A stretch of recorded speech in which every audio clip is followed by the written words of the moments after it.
วัดหวาแก้วเจ้าบ่มีบาปบ่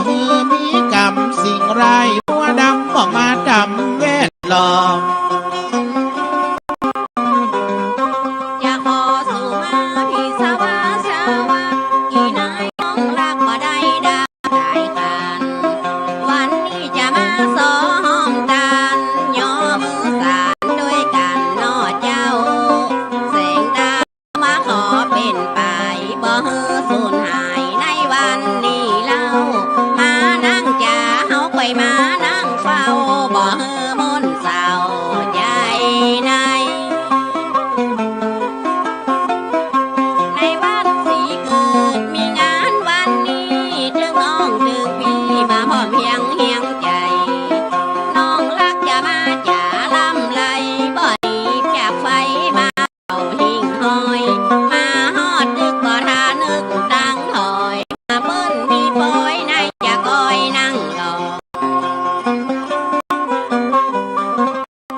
นายน้องยาติวงศา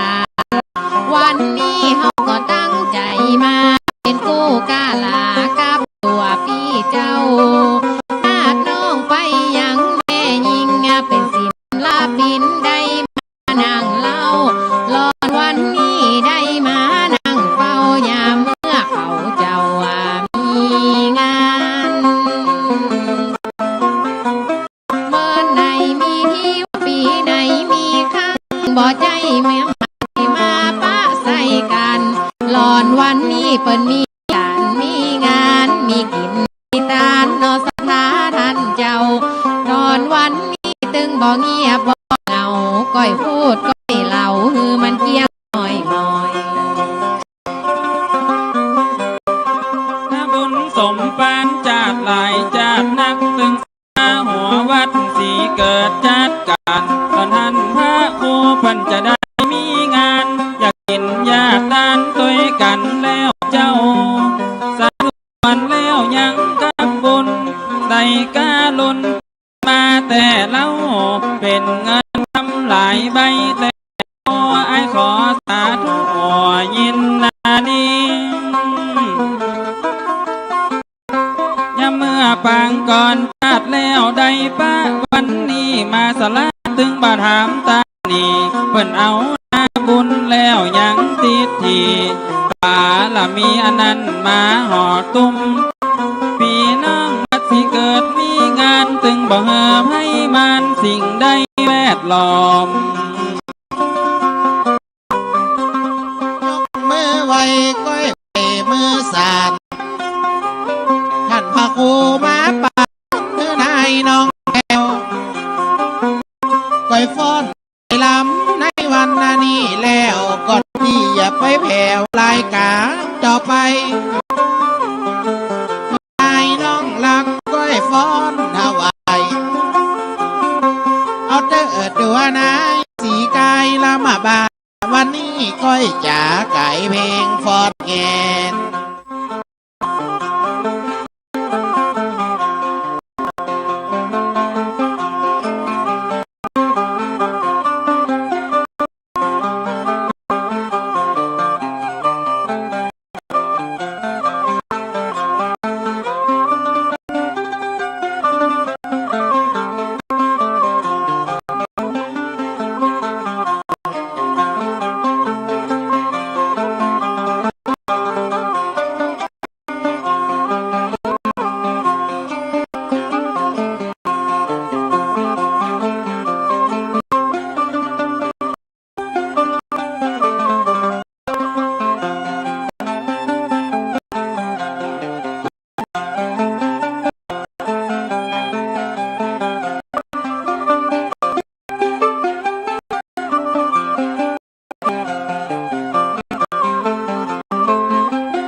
ลิ้วสุดจินสายตา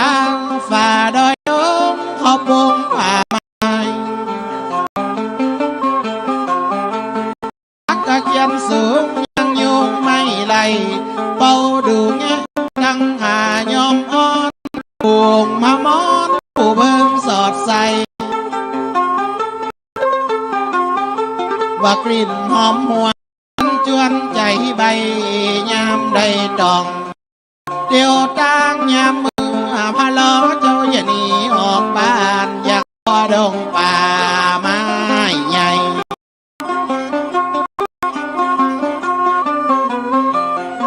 มาถึงหลอดน้ำยังแม่กาหลง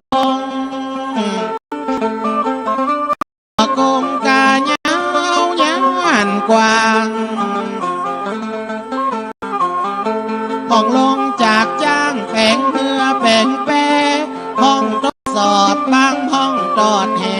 ห้องลากเอาแปะข้ามไปฝั่งปูนหมู่เขาหาปลาก็มาจวดจุ่มแล้วก็ได้ตัวใหญ่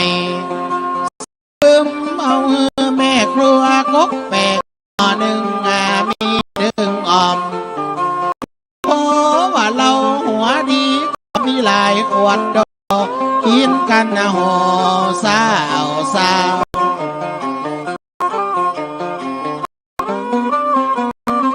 องค์คำตันเจ้าหนอกษัตริย์ดาได้ไปหันใส่ปากต่อกังต่อข่าวว่าป่ามาหาวเป็นเพื่อนป่าเอาป่าเอามันเป็นเพื่อนป่ากังป่าเสด็จป่าปากตรงกลางก็มายุยไปกันลุยหลูปัจจัยของน้อยป่าแก่ป่าก้นป่าพกป่าป่าน้อยน้อยลอยเลื่อนไปมาจับบางห้องมาปีกห่างเป็นหัวห้องเอาตัวขึ้นดีฟองน้ำว่าป่าดุกดิกมาปีกหัวขึ้นจำอยู่กลางน้ำยังแม่ยมน้องใจพระองค์ก็พอมองบนมอมไปหาคนหากเก่า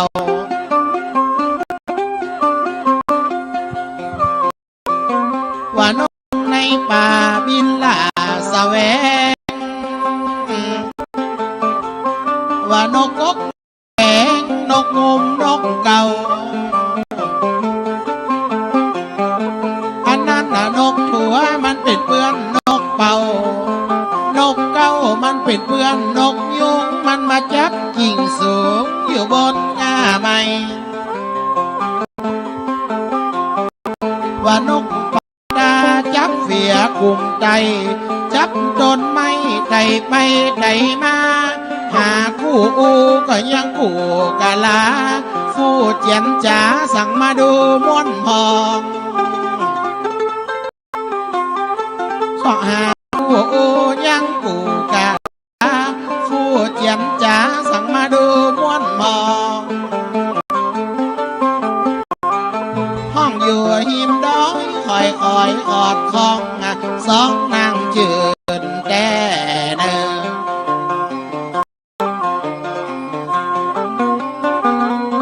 ละบำอันนี้เกิดที่เมืองสอง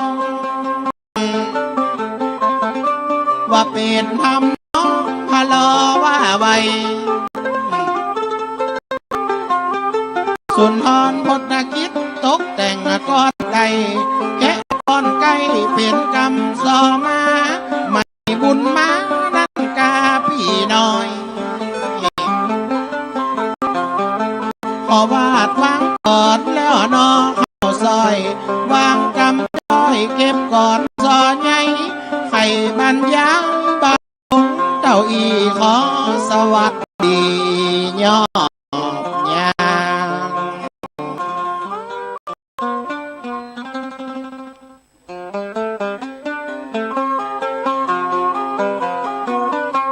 สถาแม่หวนอันสินน้ำใจสถาแม่ใจ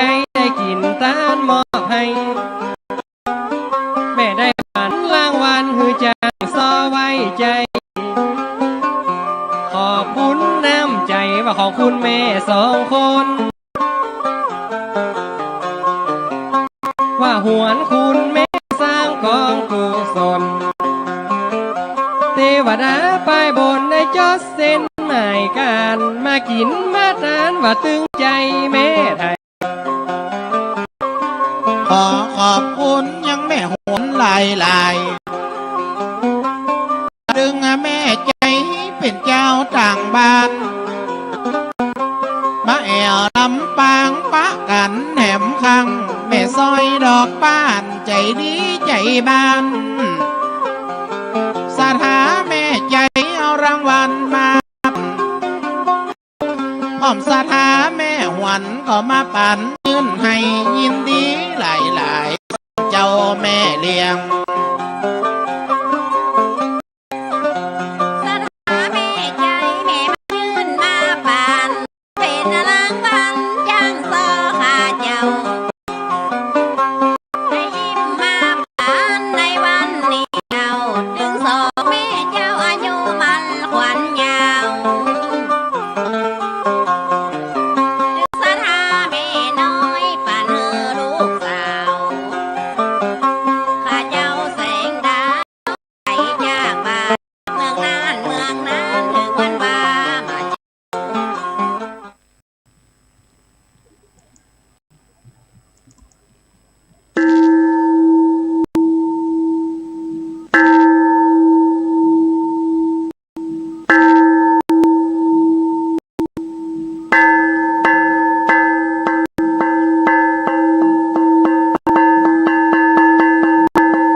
เกิดเป็นคนนั้นยากจริงนะ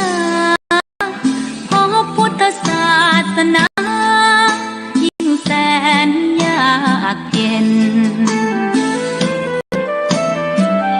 คนไทยโชคดีที่สุดแล้วมีแก้วสามดวงงามเด่นมีวัดซึ่งเป็นนาบุญยิ่งใหญ่มีศาสนาพุทธประจำชาติไทยอยากหล่ออยากสวยเราต้องรักษาศีลอยากมีอันจะกินต้องหมั่นทำบุญทานเอาไว้เข้าวัดสวดมนต์ฝึกฝนสติให้ว่องไวรีบทำตอนที่เขาทำเองได้อย่ารอจนตา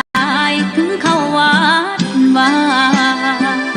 เข้าวัดทำเป็นจะได้เห็นแต่น้ำใจเข้าวัดยามตาจะได้เห็นแต่น้ำตาก่อนจะสายเกินขอเชิญมาใช้ชีวิตให้คุ้มค่าเจริญทานศีลภาวนาสมบารมีไว้ทำบุญตอนที่ยังมีชีวิตย่อมดีกว่าเขาอุทิศบุญให้อย่ามัวหลงเพลินเดินห่างวัดตัวอย่างชัดมีมากมายเข้าวัดตอนตายสายเกินแก้กรรม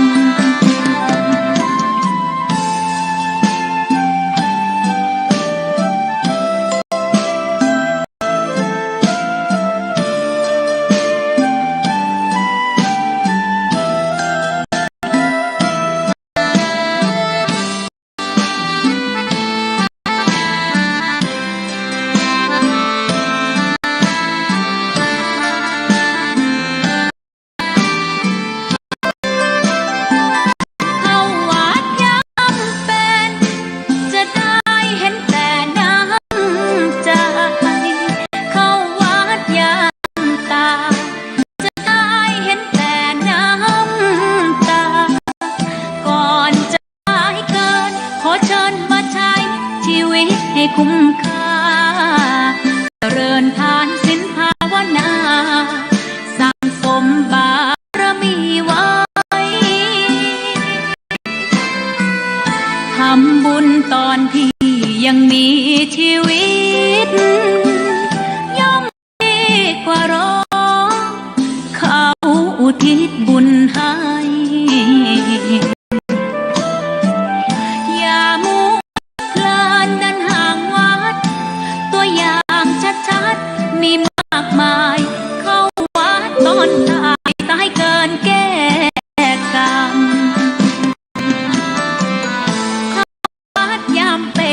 ผลบุญหนุนนำเข้าวัดยามเป็นจะได้เห็นแต่น้ำใจเข้าวัดยามตายจะได้เห็นแต่น้ำตา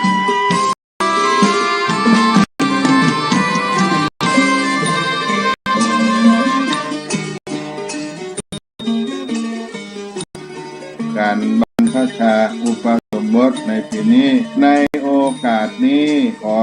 เจริญพรเชิญชวนพุทธศาสนิกชนทั้งหลายได้ร่วมบุญบรรพชาอุปสมบทราษฎรบนพื้นที่สูงประจำปีพุทธศักราช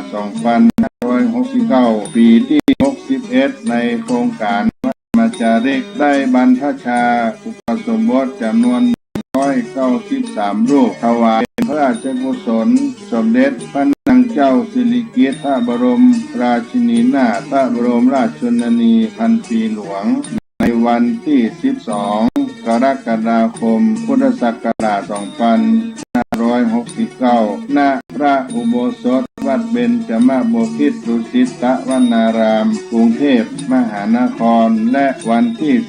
13 กรกฎาคม พุทธศักราช 2569 ณ พระอุโบสถวัดสลีโสดาพระอารามหลวงจังหวัดเชียงใหม่เชิญท่านผู้ใจบุญทั้งหลายร่วมเป็นเจ้าภาพ 2,500 บาทหรือตามกำลังเจตนาที่จะได้ร่วมบุญกันณบัดนี้ก็ขอประชาสัมพันธ์บอกบุญกับทุกท่านขออนุโมทนาล่วงหน้าของทุกท่านได้ความสุขความเจริญได้ร่วมเป็นเจ้าภาพบวชพระในปีพุทธศักราช 2569 กับวัดสลีโสดาพระอารามโครงการพระธรรมจาริกในปีนี้ทุกท่านทุกคน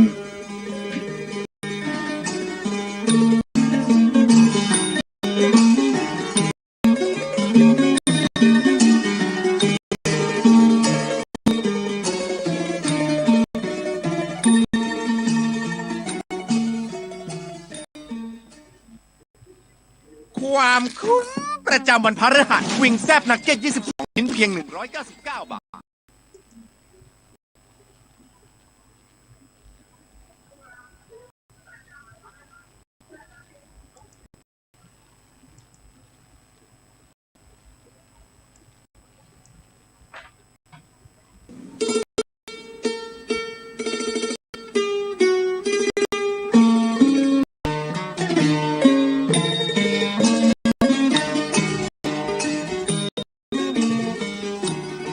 การบรรพชาอุปสมบทในปีนี้ในโอกาสนี้ขอเจริญพรเชิญชวนพุทธศาสนิกชนทั้งหลายได้ร่วมบุญบรรพชาอุปสมบทราษฎรบนพื้นที่สูงประจำปีพุทธศักราช 2569 ปีที่ 61 ในโครงการพระธรรมจาริกได้บรรพชาอุปสมบทจำนวน193 รูปเป็นพระราชกุศลสมเด็จพระนางเจ้าสิริกิติ์พระบรมราชินีนาถพระบรมราชชนนีพันปีหลวงในวันที่ 12 กรกฎาคม พุทธศักราช 2569 ณ พระอุโบสถวัดเบญจมบพิตรดุสิตวนารามกรุงเทพมหานครและวันที่ 13 กรกฎาคม พุ พุทธศักราช 2569 ณ พระอุโบสถวัดสลีโสดา พระอารามหลวงจังหวัดเชียงใหม่เชิญท่านผู้ใจบุญทั้งหลายร่วมเป็นเจ้าภาพรูปละ 2,500 บาท หรือตามกำลังเจตนาศรัทธาที่จะได้ร่วมบุญกันณโอกาสนี้ก็ขอประชาสัมพันธ์บอกบุญกับทุกท่านขออนุโมทนาล่วงหน้าของทุกท่านได้ประสบความสุขความเจริญได้ร่วมเป็นเจ้าภาพบวชเนนบวชพระในปีพุทธศักราช 2569 ณ วัดสลีโสดาพระอารามหลวงการพระธรรมจาริกในปีนี้ทุกท่านทุกคน ขอถวายความเคารพพระมหาเถรนุเถระครูบาสังฆเจ้าทั้งหลายทุกองค์เจริญสุขเจริญธรรมบรรดาท่านสาธุชนพุทธบริษัททั้งหลายที่ได้สดับรับฟังธรรมะกันทางสถานีวิทยุคลื่น FM 104.50 เมกะเฮิรตซ์ในภาคบ่ายวันนี้มาภาพท่านพระครูปัญญาสังฆการได้มาดำเนินรายการพระพวกกับท่านพุทธศาสนิกชนทั้งหลายได้เอื้อเฟื้อ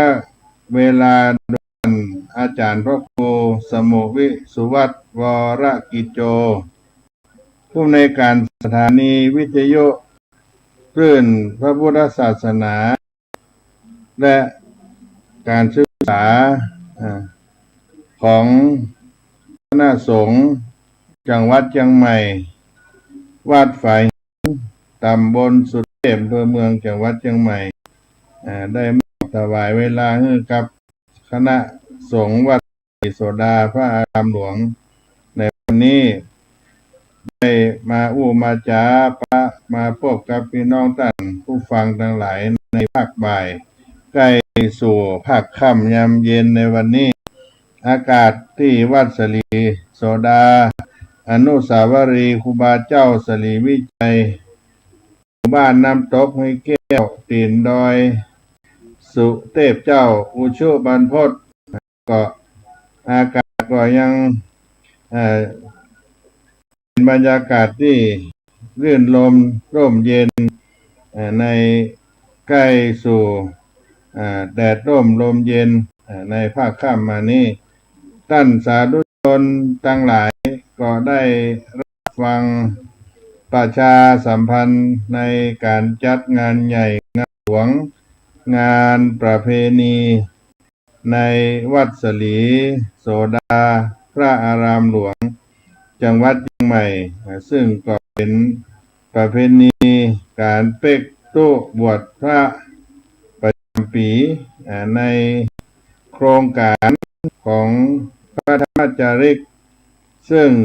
แต่ละปีก็จะมีการเป๊กตู้บวชพระในก่อนพรรษาเพื่อจะได้ผู้ได้เข้ามาอยู่ในโครงการการบวชการบรรพชาเหล่านี้ได้ศึกษาเราเรียนในสามัญปริยัตินักธรรมบาลีอุดมศึกษามัธยมศึกษาประจำวัดสลีโสดาพระอารามหลวงจังหวัดเชียงใหม่ในปีนี้ได้มีกำหนดการบรรพชาอุปสมบทในโครงการพระธรรมจาริกซึ่งก็ได้มีการร่วมมือร่วมด้วยช่วยกันซึ่งทางกรมพัฒนาสังคมและสวัสดิการกระทรวงการพัฒนาสังคมและความมั่นคงของมนุษย์พร้อมกับ มูลนิธิเผยแพร่พระพุทธศาสนาแก่ชนถิ่นกันดารในพระราชูปถัมภ์สมเด็จพระศรีนครินทราบรมราชชนนีแล้วก็มีวัด สลีโซดาวัดเบญจมาบพิตรดุสิตตวนารามกรุงเทพมหานครที่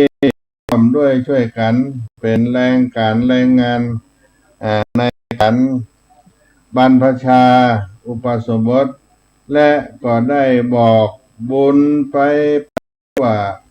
บ้านตัวเมืองในภาคเหนือทุกแห่งและก็ตลอดถึงทั่วประเทศไทยต่างบ้านต่างเมืองต่างประเทศที่ได้มีโอกาสดูเพจเฟซของวัดสลีโสดาและมูลนิธิเผยแพร่พระพุทธศาสนาแก่ชนถิ่นกันดารในพระราชูปถัมภ์สมเด็จพระศรีนครินทราบรมราชชนนีตลอดถึงคณะผู้บริหารต่างๆนานาที่ได้ประชาสัมพันธ์งานต่างๆเพื่อบอกบุญไปถึงศรัทธาตายกตาธิกาพ่อแม่ศรัทธาทั้งหลายที่มีจิตเป็นกุศลได้รับทราบข่าวสารการทำบุญเพื่อทานของวัดสลีโสดาที่นี้จะได้มีโอกาสมาร่วมสร้างปุญญาบารมีด้วยกันในการได้บรรพชาอุปสมบทในประจำปีของวัดสลีโสดาพระอารามหลวงดังนั้นบุญกุศลที่ได้บอกไปก็มีทายาทโยมได้มาร่วมกินร่วมทานกันทยอยกันมาการตั้งประชาสัมพันธ์ที่กรุงเทพก็มีมูลนิธิเผยแพร่พุทธศาสนาแก่ชนถิ่นกันดารที่วัดเบญจมาบพิตรโดยแล้วก็มีศูนย์พัฒนาราษฎรบนพื้นที่สูงจังหวัดต่างๆที่มี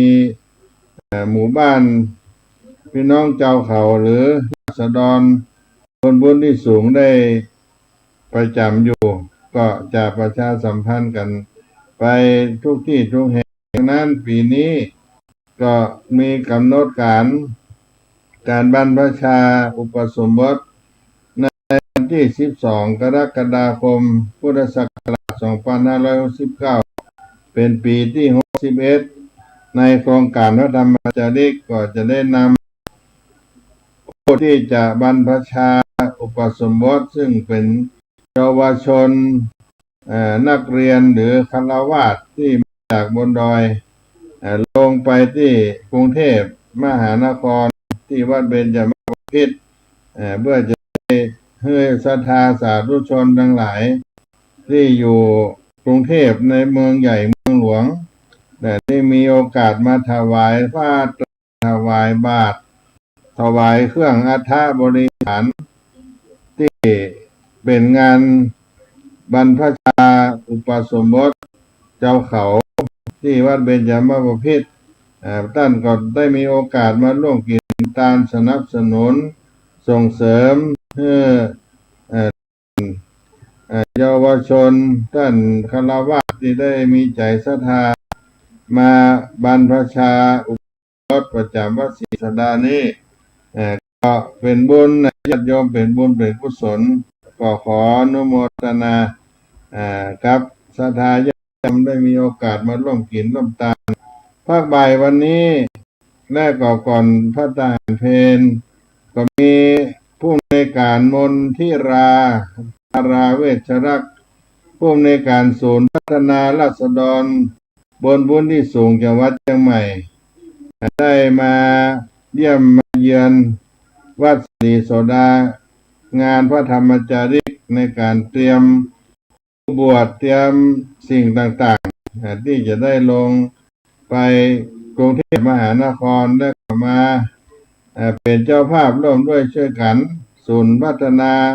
ราษฎรพื้นที่สูงจังหวัดเชียงใหม่เพื่อนก็ได้เดินทางมาจะปรึกษาหารือตั้งศูนย์ราษฎรพื้นที่สูงจังหวัดเชียงใหม่ก็จะได้นำโรงอาหารภัตตาหารตลอดถึงอื่นๆเป็นต้นว่าน้ำดื่มเหล่านี้จะมาตั้งถวายทานครับ วัดสลีโสดาในวันที่9 กรกฎาคม 2569 เป็นวันประกอบพิธีในการกราบขอขมาเจ้าคณะภาค7และก็เจ้าจังหวัดเชียงใหม่ผู้อำนวยการสำนักงานส่วนภูมิภาควัดศรีโสดาพระธรรมจาริกนี่ก็จะมาตั้งโรงทานน้ำดื่มผู้ที่เดินทางมาวันที่9ก็จะมาเข้าศาลาหลวงประกอบพิธีขอขมาเจ้าคณะภาค7เจ้าคณะจังหวัดเชียงใหม่และก็เจ้าอาวาสวัดสลีโสดาพระอารามหลวงก็ล่องไปในหลายที่หลายแห่งที่มีหน่วยงานต่างๆผู้ว่าราชการจังหวัดร่วมตัวร่วมกินร่วมทานร่วมพบปะการพิธีขอขมากราบลานี้จะให้เกิดความบริสุทธิ์ผุดผ่องเพื่อเกิดขึ้นผู้ที่จะบรรพชาอุปสมบทในวันที่12 กรกฎาคมที่จะมาถึงนี้ก็เป็นวันงานวันแรกของโครงการเริ่มตั้งแต่วันที่9 กรกฎาคมเมื่อเสร็จการขอขมากราบลาเจ้าคณะภาค7เจ้าคณะจังหวัดเชียงใหม่เจ้าอาวาสวัดสลีโสดาหลวงปู่พระธรรมชิลาโกศลตลอดถึงผู้ว่าราชการจังหวัดเชียงใหม่หรือว่าผู้ที่ได้ปฏิบัติหน้าที่แทนก็ดีเพื่อความบริสุทธิ์นี่ก่อนจะเดินทางด้วยบุญด้วยกุศลก็จะได้ประกอบพิธีภาคบ่ายก็จะพักผ่อนเพื่อผู้ติดตามที่จะลงไปบวชเป็นคุณพ่อคุณแม่ญาติพี่น้องได้ลงมาวัดศรีโสดาจะได้นั่งรถไปพร้อมกับกุลบุตรลูกหลานที่ได้มาบรรพชามาบวชในปีนี้ก็จะเป็นคณะขบวนใหญ่จำนวนรถที่ได้ตั้งไว้อยู่ประมาณ12 กันตอนนี้ถ้าหากว่ามีผู้บวชผู้ไปเยอะมากก็จะได้เพิ่มจะได้ลดอย่างไรก็ว่ากันเขาจะเดินทางไปวันที่9 กรกฎาคม 2569ไปถึงวันที่12ที่กรุงเทพมหานครวันที่12ตอนค่ำก็จะเดินทางกลับเชียงใหม่มาถึงประมาณ6 โมงเช้าอย่างนี้เนี่ยศรัทธาญาติโยมก็เป็นประเพณีที่เราทำกันทุกปีเพื่อเป็นการได้นำเอาพี่น้องเจ้าเขาเนี่ยไปเป็นเนื้อนาบุญให้กับญาติโยมที่อยู่กรุงเทพได้มีโอกาสสร้างบุญสร้างบารมีก็เป็นการสัมพันธ์ในต้นชั่วโมงนี้พบปะกับพี่น้องท่านผู้ฟังไว้ก็ฟังการประชาสัมพันธ์ในการบรรพชาอุปสมบทจากสปอร์ตของวัดฝ่ายหินอาจารย์พระครูสมโภชวิศวัตรวรกิจโจเป็นผู้ได้ทำประชาสัมพันธ์ให้กับงานวัดสลีโสดาโครงการพระธรรมจาริกน้อ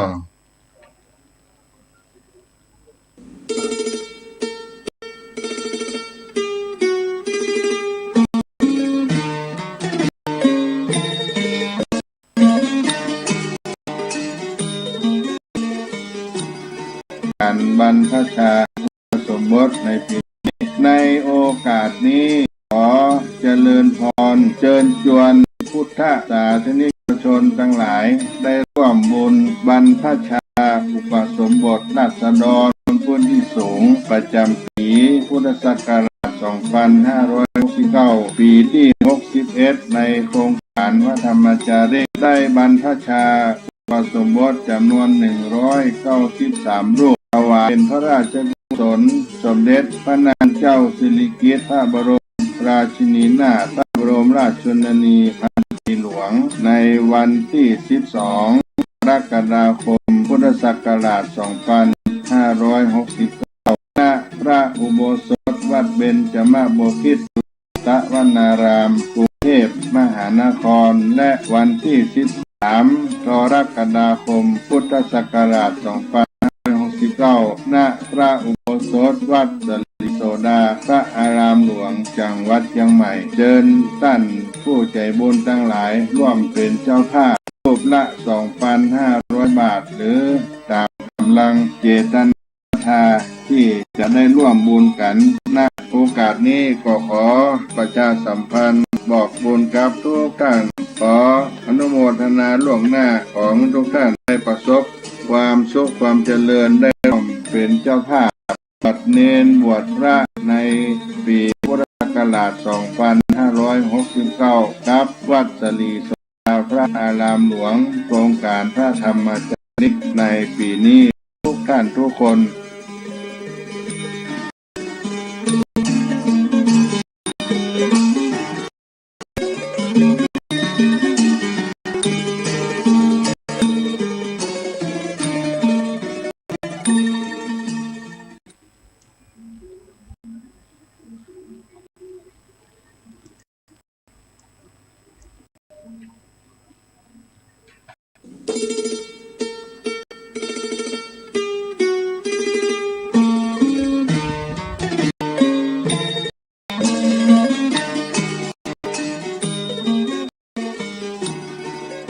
บรรพชาอุปสมบทในปีนี้ในโอกาสนี้ขอ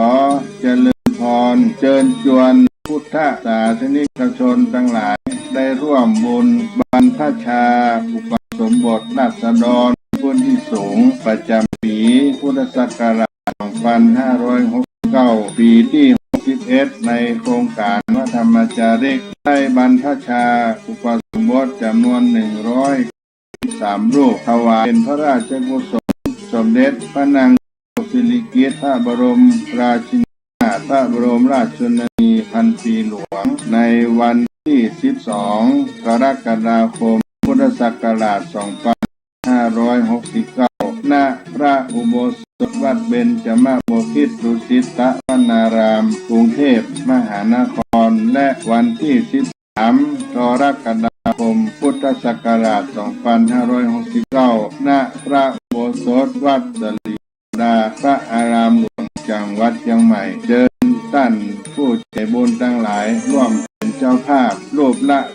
2,500 บาท หรือตามกำลังเจตนาศรัทธาที่จะได้ร่วมบุญกันณโอกาสนี้ก็ขอประชาสัมพันธ์บอกบุญกับทุกท่านขออนุโมทนาล่วงหน้าของทุกท่านได้ประสบความสุขความเจริญได้ร่วมเป็นเจ้าภาพบวชเนรบวชพระในปีพุทธศักราช 2569 วัดสลีโสดาพระอารามหลวงโครงการธรรมจาริกในปีนี้ทุกท่านทุกคน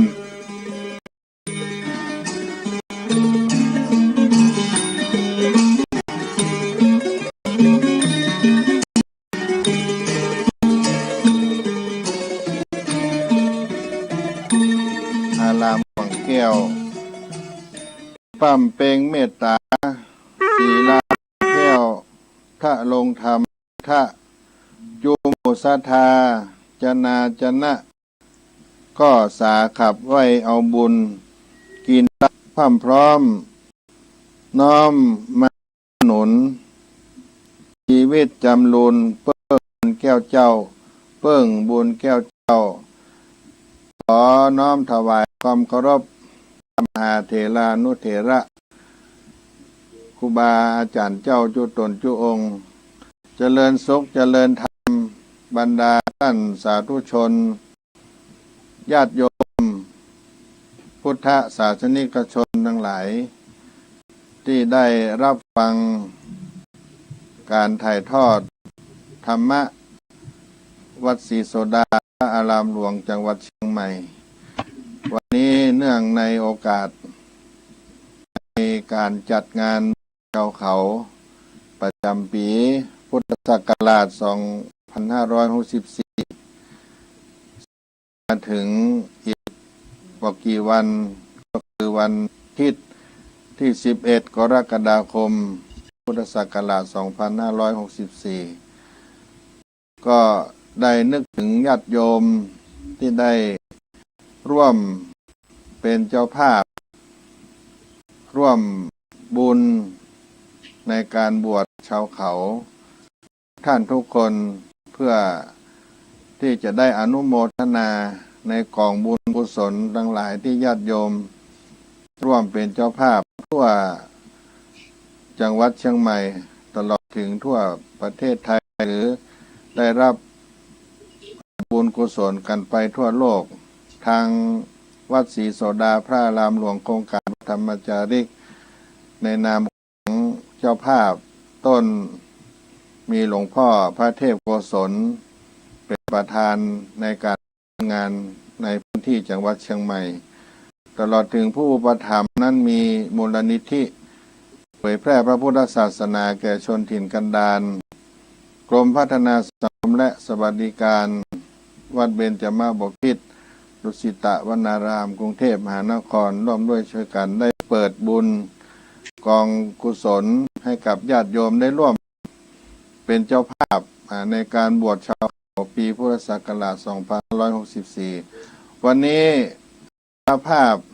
จะได้นำเอาพระธรรมเทศนาในอานิสงส์ในการบวชมาให้ญาติโยมฟังเป็นภาษาพื้นบ้านล้านนาเมืองเชียงใหม่ภาษากำเมืองเนาะญาติโยมภาษากำเมืองเมื่อเรา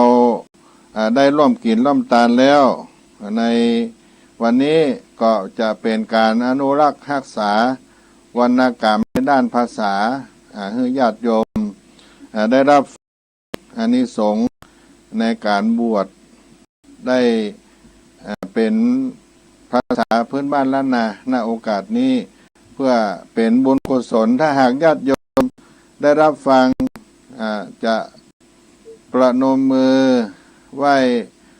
ถือว่าเป็นคำสอนที่มาจากพระโอษฐ์ขององค์สมเด็จพระสัมมาสัมพุทธเจ้าเช่นเดียวกันเพื่อเป็นมงคลชีวิตในการเป็นเจ้าภาพวันนี้อาตมาภาพพระครูปัญญาสังฆการผู้ช่วยเจ้าอาวาสวัดศรีโสดาพระอารามหลวงพระธรรมจาริกก็ขอถือโอกาสนี้น้อมบูชาต่อพระรัตนตรัยและเพื่อเป็นอานิสงส์บุญกับญาติโยมที่ได้ร่วมเป็นเจ้าภาพ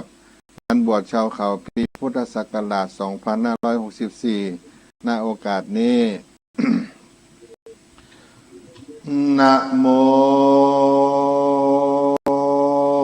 ตัสสะภะคะวะโตอะระหะโตสัมมาสัมพุทธัสสะ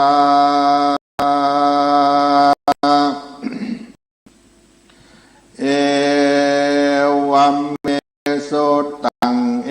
กังสัมมัญญังตังภวาสาวัตถิยังวิหารติเจตวันเน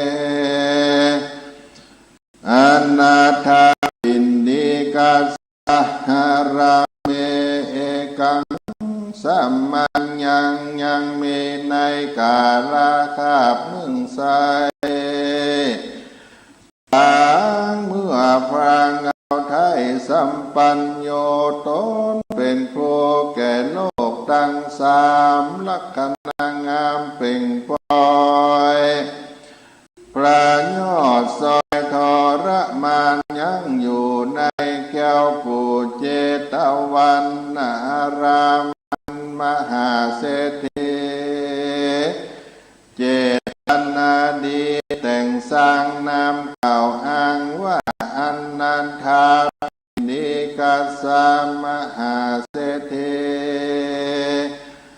อันมีบ่อไกลเมืองสาวัตถีเต้าใดพระก็อาสาไลซึ่งเจ้าผิวเศร้าชื่อว่ามหินทกุมารเป็นพยานเป็นเหตุแล้วพระตนแก้วจริงเทศนาว่ามาตาปิตามิจฉาทิฏฐิกาดังนี้ขเวตุราภิกขุทั้งหลายในอดีตการนา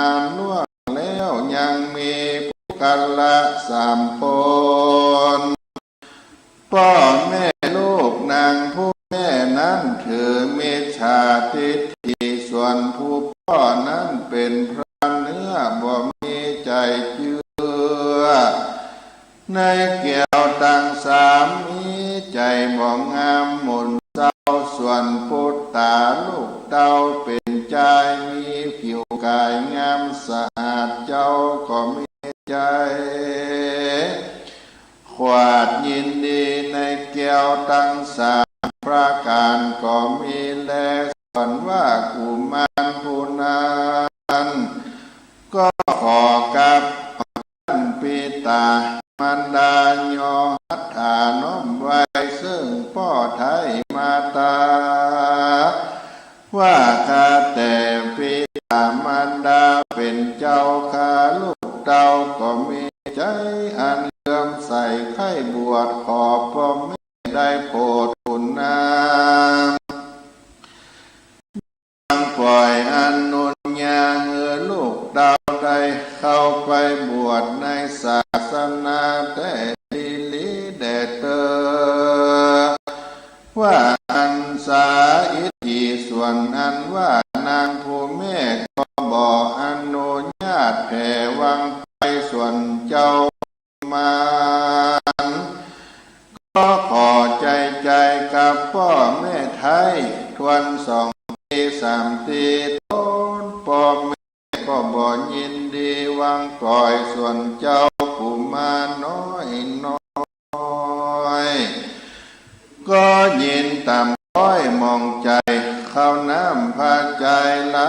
ยหลากอาหารมากนาเจ้าก็บอกจะสมเสพก็เพราะเหตุใครบวชสิ่งใดอยู่มองเงาอยู่ซบเศร้าได้7 วันส่วนจอมขวัญผู้แม่หันลูกเต้าแผ่กันอยากอาหารก็อินดูเจ้ากุมารลูกน้อยยิ่งลวดว่าปล่อยเหือไปว่าโดละใส่ใจเอ่ยเจ้าแม่เจ้าจุงไปบวชแต่ตามใจแห่งเจ้าเตอะลูกเอ่ยยามนั้นเจ้ากุมารน้อยเนานาหมุนเศร้ากับหายมีใจสบายด้วยหม้อจริงจะต่อกำโดยมาตาว่าขอแม่พาคาไปด้วยรีบขออย่าฟีกเนานาต้นแม่ก่อนนำเจ้ากุมารลูกเต้าได้เข้าสู่ศาสนาอยู่กับครูบาภิกขุทรงตนทารงจัตุปาลิสุทธสินใสโสดเก้าปันโสดอันงามตนมีสินงามใสลุ่งเรืองไรบ่เศร้าตนรักษากองเก่าในจุปันไปบ่ขาดตารอยพุทธบาทศาสนาเจ้าก็คุณนาไฟเอาใจใส่สั่งสอนทำตั้งอัคธรรมเจ้าได้ปั้มเพ่งจูข้ามเจ้าสอนไว้พระเจ้าและก็ปัจจันเวกนาสอนอาจจะมัญญาตั้งสี่เจ้าร่ำเปิงยังธาตุแด่บาลีว่าเจ้าจุดังนี้นั่งยืนเตียวนุ่งทาลงดังนี้จุ่งมันไว้พระเจ้าภาวนาเป็นนิรันตาบอกขาดดังส่วนเจ้ากุมารน้อยผู้นั้นก็เรียนเอาเสียงโจบทบาทบาลีครูก็สอนกองดีแถมเล่าว่าเจ้าครูจุ่งอุปถากครูบาอาจารย์มันรับเด็กลูกเจ้ามันไว้พระเจ้าภาวนามันกวดเพียวศาลาและอารามเรื่องงามมดใสตั้งไว้ยังน้ำช่วยนาและสีฟันจุวันไปค่ำเจ้ามันปั้มเรือนเจ้าหมู่อาจารย์เจ้าอยู่บ่อนนาใดก็จะได้บวชเป็นสามเณรเจ้าจุ่งมีเพียรรักษาศีล10เจ้าจุ่งก้อยรักษาเอาได้แต่เนิ่นปาน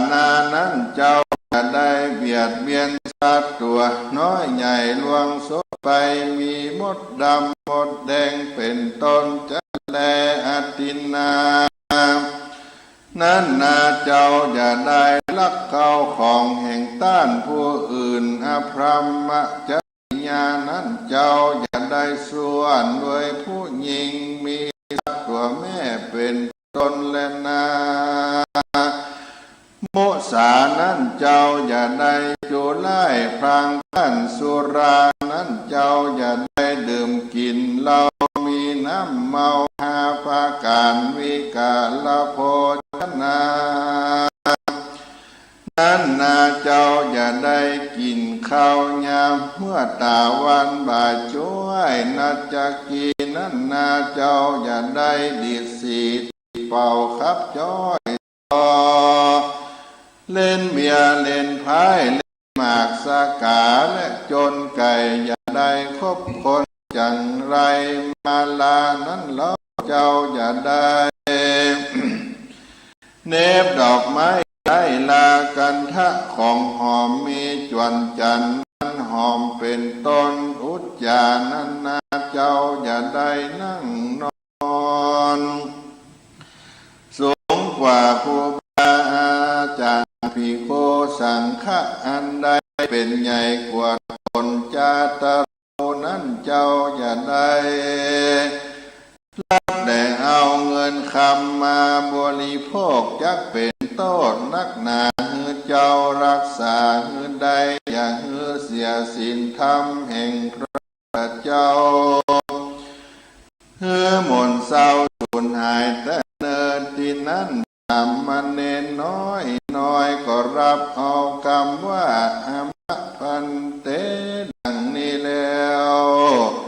ครูบาเจ้าก็หือนะมะวิเศษที่ว่ามะหินตะสัมมันเนนก็มีแลเจ้าก็อยู่ป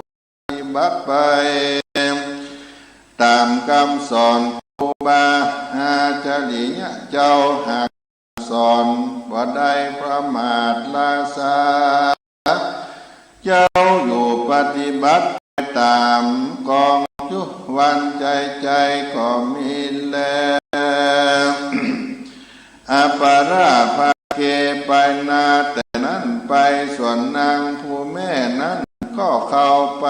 ป่าหาเอาลัว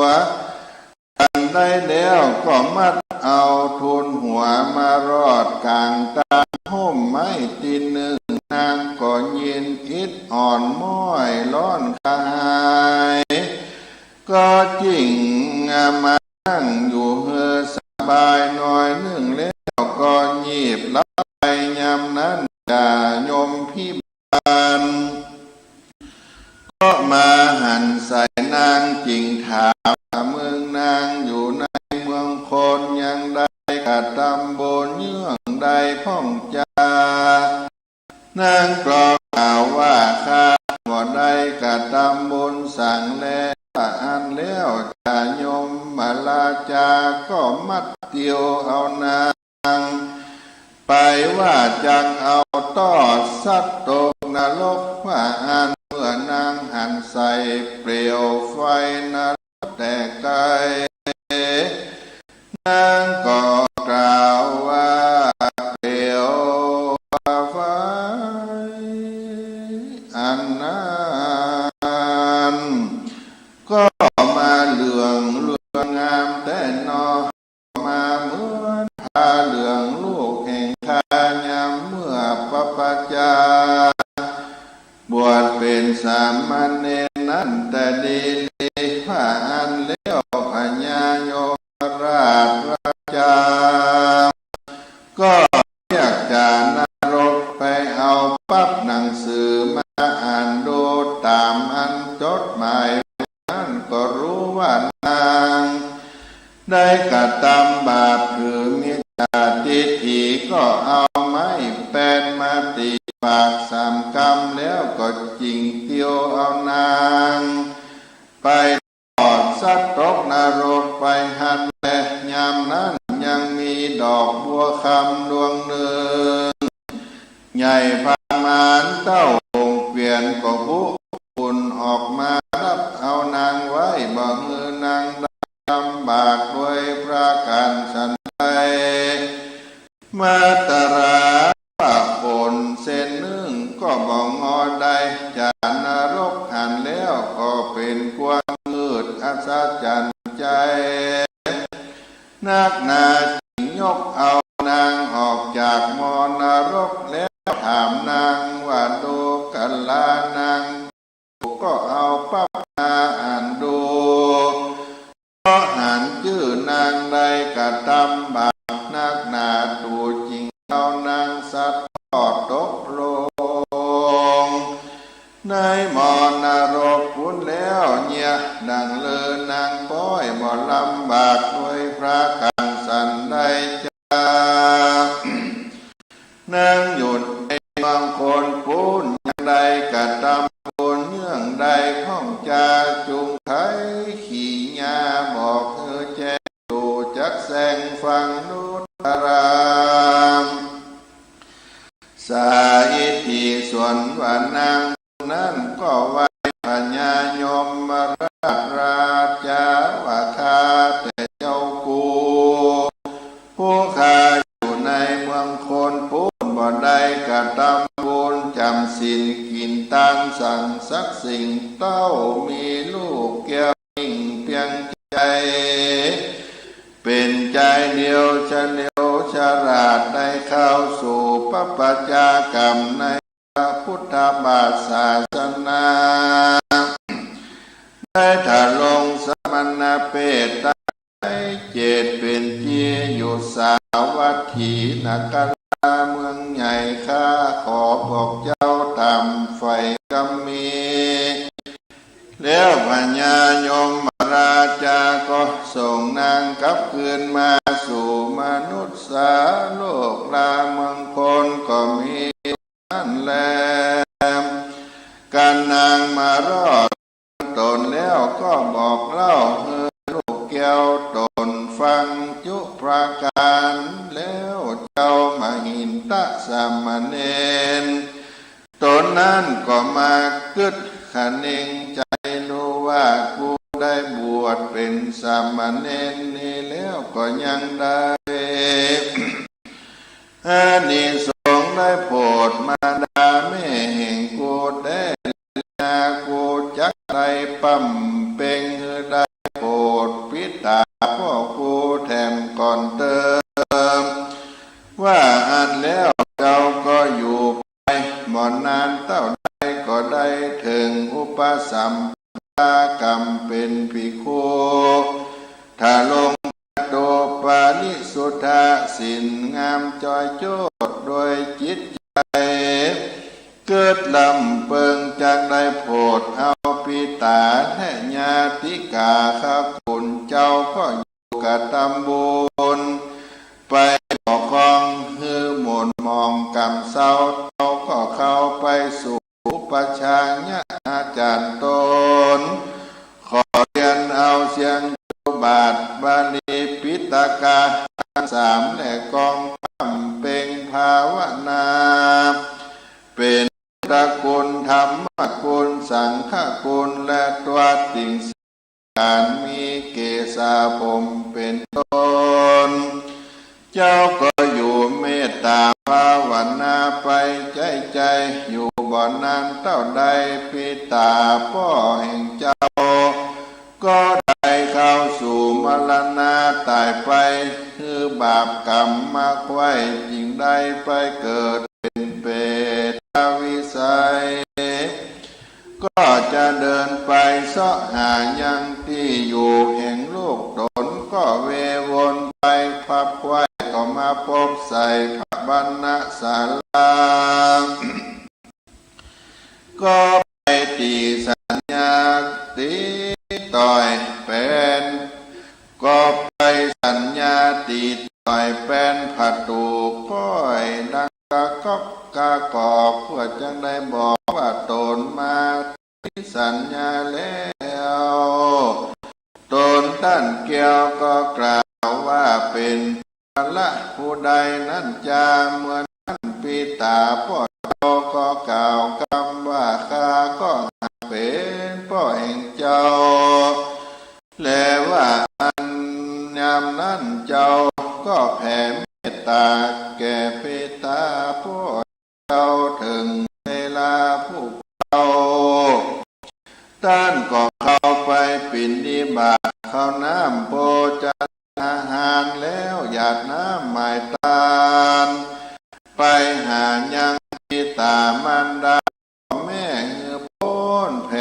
จากเพศในบัดเดียวก็ได้ไปเกิดเป็นเทวบุตรเทวดาไปอยู่ในเมืองฟ้ามีภาษาสูงใด15 โยชนะผากฏอันต่อหน้าตันตากับตังมันดาผู้แม่สร้างบุญมาแว่ไปในก็ได้เกิดอยู่ร่วมห้องผากฏในเต้ต้องตะวัติงสาส่วนบุญโดยตันปออายุมันแก่ยืนนานก็มีวันนั้นและนาที่นี้จักจะโดยอานิสงส์บวชก่อนแล้วผู้ใดได้บวชลูกตนเป็นสามเณรมีอานิสงส์ได้สี่กับเป็นภิกขุมีอานิสงส์ได้8 กับเอาลูกต้านมาบวชมีอานิสงส์ก็สันเดียวกันและผู้กาละผู้ใดได้บวชตนเป็นสามเณรมีอานิสงส์2 กับเป็นภิกขุมีอานิสงส์4 กับผู้ใด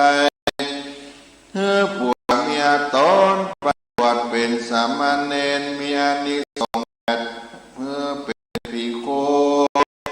มีอานิสงส์16 กับผู้มีศรัทธาบวชเป็นสามเณรได้อานิสงส์16 กับเป็นภิกขุได้10 กับอันว่ากับหนึ่งนั้นอุปมาดังฤจามก็เป็นดังหินศิลาก้อนหนึ่งสูงได้ปันวากว้างได้ปันวา100 ปีทิพย์ในเตเอาผ้าทิพย์มากวาดและตีเมื่อได้หินก้อนนั้นค่อมไปเพียงแผ่นดินเล่นเกลียงเป็นดังนาของใจเมื่อได้ดังอันจริงได้ชื่อว่ากับหนึ่งจะแลส่วนเจ้าภิกขุนานก็อยู่ปั้นเป็นกองวิปัสสนากรรมฐานภาวนาไปจะใจก็ลวดได้เป็นเจ้ามหินตะเถรในกาลบัดนี้และนาเตสนาปะลิโอสานิในเมื่อแล้วธรรมเทศนาส่วนปานิสัตตังสี่บางพ้องก็ได้เถิงสุตตาสกิตากานาคาลหันตาตามบุญสมปานแห่งตนอันใดกาที่การมาแต่ก่อนก็มีนั่นแลนาปัปปัญจานิสังสานิทิตาขีญานกล่าวยังอานิสงส์ปัปปัญจากรรมบวชก็บังตมสมฤทธิ์เสด็จบัดนี้อัตมาภาพท่านพระครูปัญญาสังฆการผู้ช่วยเจ้าวาดวัดศรีโสดาพระอารามหลวงได้นำเอานิทานธรรมะปรณาโวหารล้านนาเป็นเรื่องของอานิสงส์ในบวชที่หินตะมาหินตะสัมมาเนรมาหินตะเถรได้บวชในพระพุทธศาสนาแล้วได้โปรดพ่อแม่โปรดพ่อซึ่งในเรื่องนั้นที่เด็กน้อยมหินตานั้นได้บวชเป็นสามเณรที่ในสาวัตถีในประเทศอินเดียได้ขออนุญาตพ่อแม่เขาบวชแล้วก็ได้ศึกษาเรียนกองปฏิบัติตามอาจารย์ตามสมณะสารูปได้เป็นอยู่ชีวิตครองเป็นสมณะแล้วแม่ของมหินตะสามเณรนั้นเป็นผู้ที่มีมิจฉาทิฏฐิบ่ได้ช ชอบในการทำบุญทานแล้วครั้งหนึ่งโยมแม่ก็ไปหาฟืนในป่าแล้วก็ออกมาก็เหน็ดเหนื่อยพักใต้ต้นไม้ก็ได้รับไปคนเมืองว่ายีบรับก็คือได้รับไปน้อยหนึ่งแต่จิตนั้นก็ได้ไปปะศึกษาโยมพิบาลได้มาปะใส่จิตตรงจิตของโยมแม่ของสามเณรนั้นก็ลากเขาไปที่หม้อนรกหวังจะไปลงที่หม้อเปลวไฟก็ได้สอบได้ถามก่อนที่จะลงไปให้จานรกนั้นสอบถามเอาบัญชีในการสร้างบุญกุศลมาถามไปดูแล้วได้ทำบุญสักอย่างเลยญาติโยมมีแต่ว่าได้ทำสิ่งที่พิสิทธิ์พิสนนักแล้วก็มีแต่ว่าได้ยกได้บวชในพระพุทธศาสนาตอนนั้นโยมพิบาลเนื่องจากนรกเอาดวงวิญญาณไปโยนใส่หม้อนรกก็บ่เป็นอย่างมีดอกบัวคำได้โผล่ออกคงแปลว่าได้บุญออกมาจากหม้อนรกมาหอบรับดวงวิญญาณของโยมแม่นั้นก็แม้แต่เส้นหนึ่งก็ได้รับอันตรายก็ได้เหตุว่าบวชลูกเป็นสามเณรวิญญาณที่ในโลกนั้นโยมแม่ก็หันไฟโลกอย่างมาเหมือนผ้าจีวรที่ลูกได้ใส่ในการครองผ้าเป็นสามเณรก็ถือว่าเป็นอานิสงส์ที่ทำให้แม่นั้นมาได้ตกนรกก็เป็นธรรมเนียมที่คนล้านนาเขานั้นได้บวชสามเณรเพื่อนว่าได้ตอบคุณแม่ถ้าบวชเป็นพระภิกษุตอบคุณพ่อที่ในธรรมบอกว่าพ่อได้ตายไปเกิดเป็นเปรตสามเณรได้อุปัชฌาย์ได้บรรพชาได้อุปสมบทเป็นภิกษุแล้วก็ปั้มเพลงเมตตาภาวนาโปรดดวงวิญญาณพ่อให้ได้พ้นเป็นเพศเป็นผีทั้งสองท่านที่ได้เป็นแม่ก็ได้รับอานิสงส์ไปโดยตรงก็ได้ไปเกิดเป็นเทวดาเมื่อเสียงขันธะรับขันธะทั้งห้ามามั่งจิตใจมั่งขันขึ้นไปดวงวิญญาณขึ้นไปเกิดในบนสวรรค์ไปอยู่หึงเมื่อนานได้เสวยสุขในสวรรค์นี่ก็เป็นเรื่องราวของอานิสงส์ที่ได้บวชเป็นสามเณรบวชเป็นภิกษุในพระพุทธศาสนาได้บวชแล้วคนที่บวชนั้นญาติโยมก็ได้มีโอกาสได้มาศึกษาได้เป็นผู้สืบทอดอายุพระพุทธศาสนาเรียกว่าธรรมทายาทในทางพระพุทธศาสนาและคนที่บวชนั้นได้เป็นผู้ตอบแทนกตัญญูต่อพ่อต่อแม่ผู้บังเกิดเกล้าและผู้อุปถัมภ์ญาติตระกูลก็ได้รับส่วนอานิสงส์และคนที่บวชในพระพุทธศาสนานั้นก็ได้ศึกษาหลักธรรมคำสอนในทางพระพุทธศาสนาแล้วเมื่อได้รู้ได้ศึกษาแล้วก็เป็นการมาขัดเกลาฝึกวินัยในตัวเองทั้งด้านกายวาจาและใจให้เป็นผู้ที่มีความสำรวมเป็นผู้เรียบร้อยและเป็นที่นับถือของคนในสังคมนี่ก็เป็นส่วนหนึ่งอานิสงส์ของผู้ที่เข้าบวชในพระพุทธศาสนาดังนั้นวันนี้อาตมาภาพได้นำเอาพระธรรมเทศนาเป็นพันล้านนาโวหารล้านนาเป็นภาษาพื้นเมืองที่กล่าวไว้แต่ละท่านนั้นเอาตัวเองบวชเป็นสามเณรเป็นภิกษุ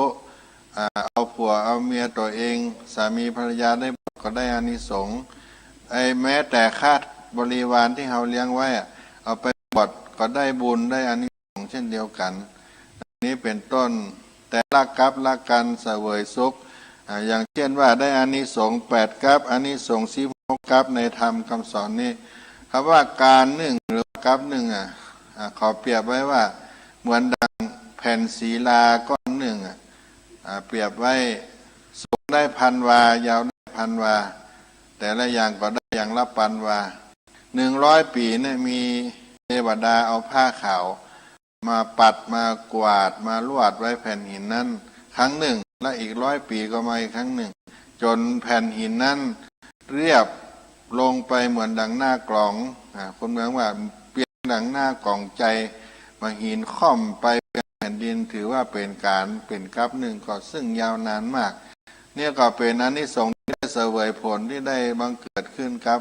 ผู้ที่ได้บวชและก็ผู้ที่ได้เป็นเจ้าภาพโดยญาติโยมบุคคลที่ได้เป็นเจ้าภาพบวชเป็นเจ้าภาพบวชบรรพชาหรือว่าอุปสมบทเป็นสามเณร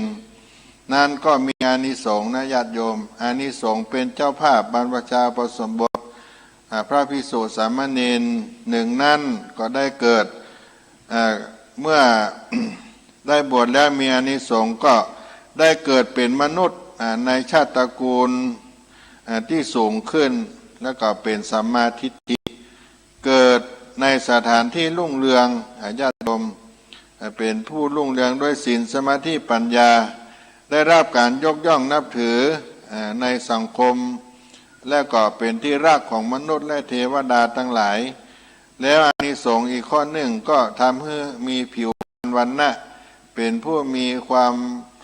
สวยงามมีโลกพรรณวรรณะที่งดงามสง่างามมีรัศมีรุ่งเรืองงามแล้วก็เป็นผู้ที่จะต้องได้มีดวงตาที่หันธรรมบรรลุมรรคผลโดยง่ายอันนี้เป็นบุญและเป็นอานิสงส์ของผู้ที่ได้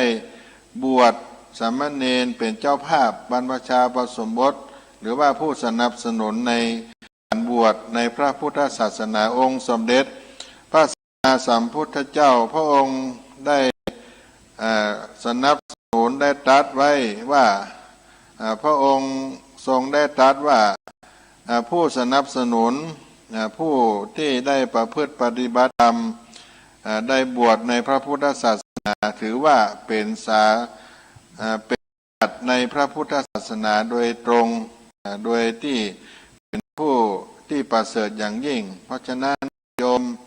ได้ร่วมเป็นเจ้าภาพในการพระชาอุปสมบทราษฎรบนพื้นที่สูงหรือว่าบวชชาวเขาในปีพุทธศักราช 2564 นี้อาตมาภาพก็ขออำนวยอวยพรโยมทุกท่านที่ได้เป็นเจ้าภาพบวชและเป็นเจ้าภาพอุปถัมภ์ทุกท่านในโครงการบวชเขาวัดศรีโสดาพระอารามหลวงจังหวัดเชียงใหม่ในปีนี้จงประสบแต่โชคชัยได้ค้ำชูพระพุทธศาสนาปรารถนาสิ่งใดแล้วไซร้อานิสงส์ดังกล่าวที่อาตมาภาพได้กล่าวไปไว้นั้นจงโดนบันดาลให้ญาติโยมทุกท่านได้สมความมุ่งมา่ปรารถนาอานุภาพแห่งพระบรมธาตุเจ้าดอยสุเทพอานุภาพบารมีแห่งครูบาเจ้าศรีวิชัยบารมีธรรมแห่งพระเดชพระคุณหลวงพ่อเทพโกศลผู้เป็นเจ้าอาวาสประธานในการจัดงานบวชชาวเขาในพื้นที่จังหวัดเชียงใหม่จงมาประมวลให้ท่านเย็นเป็นสุขและสิ่งศักดิ์สิทธิ์เทพพยดาทั้งหลายจงอภิบาลปกป้องคุ้มครองทุกท่านจงเจริญในธรรมของพระพุทธสัมมาสัมพุทธเจ้าจงเจริญในคุณงามความดี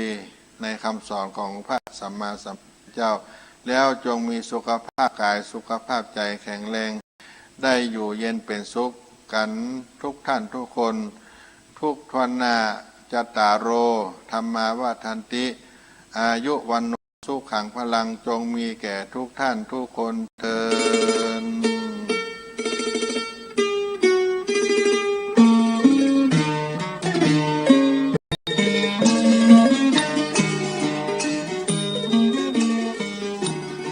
การบรรพชาอุปสมบทในปีนี้ในโอกาสนี้ขอเจริญพรเชิญชวนพุทธศาสนิกชนทั้งหลายได้ร่วมบุญบรรพชาอุปสมบทราษฎรบนพื้นที่สูงประจำปีพุทธศักราช 2569 ปีที่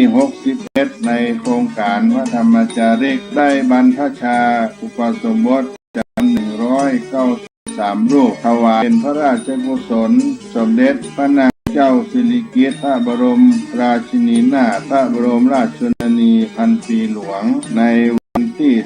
12 กรกฎาคม พุทธศักราช 2569 ณ พระอุโบสถวัดเบญจมบพิตรดุสิตวนาราม กรุงเทพมหานคร และวันที่ 13 กรกฎาคม พุทธศักราช 2569 ณ พระอุโบสถวัดสลีโสดา อารามหลวงจังหวัดเชียงใหม่เชิญท่านผู้ใจบุญทั้งหลายร่วมเป็นเจ้าภาพรูปละ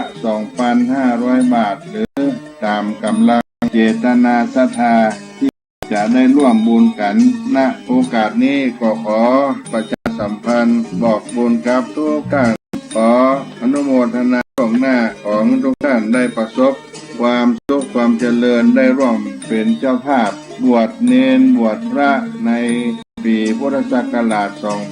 2569 กับวัดสลีโสดาพระอารามหลวงโครงการพระธรรมจาริกในปีนี้ทุกท่านทุกคน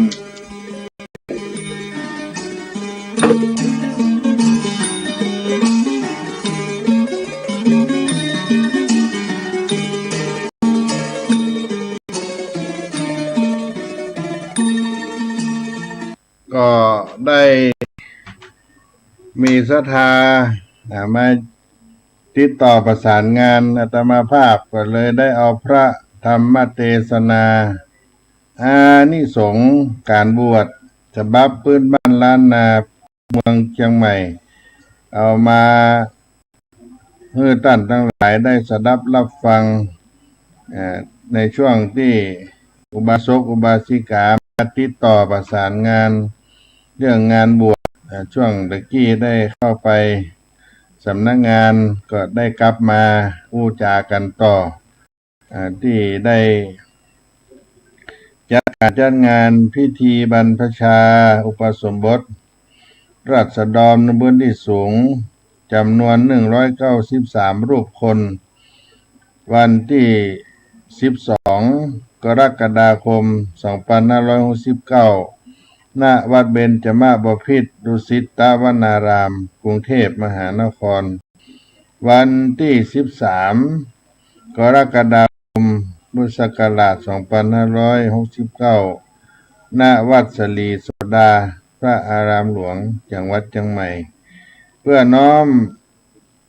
ถวายเป็นพระราชกุศลสมเด็จพระนางเจ้าสิริกิติ์พระบรมราชินีนาถพระบรมราชชนนีพันปีหลวงดังที่ได้ได้จ๋าได้ฟังไปแล้วนั้นท่านสาธุชนที่ทยอยกันมาทำบุญประจำวัดสลีโสดาพระอารามหลวงทุกวันก็ขออนุโมทนาด้วยบางท่านก็ประสงค์มาขอเป็นเจ้าภาพในการตั้งโรงทานก็ดีก็ได้มีบัญชีโรงทานในวันที่ 9 กรกฎาคมในช่วง 8 โมงถึงเที่ยงวันและวันที่ 13 กรกฎาคมเป็นภัตตาหารเจ้ากับภัตตาหารเพลซึ่งคณะทั้งหมด12การรถบัสเดินทางลงไปกรุงเทพวันที่ 9 กลับมาถึงเชียงใหม่วันที่ 13ก็จะมีการถวายพระทหารเจ้าวัดทหารเพลในวันที่ 13ก็มีเจ้าภาพมาร่วมจองโรงทานต่างๆในวันที่ 13วันที่ 9สำหรับวันที่ 9นั้นก็จะนอกจากผู้บวชแล้วก็จะมีพ่อแม่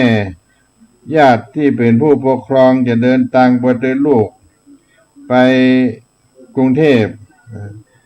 ก็ประมาณ12การรถกันหนึ่งก็มี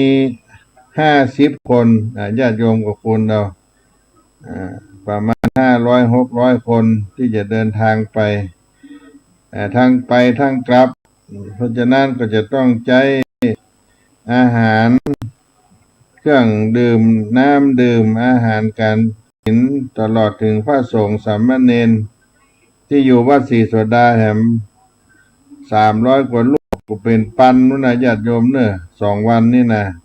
วันที่9กับวันที่13นี่ก็นับว่าเป็นปันลูกคนก็จะต้องใช้อาหารภัตตาหารต่างๆนานามากมายก่ายกองที่จะได้น้อมได้ถวาย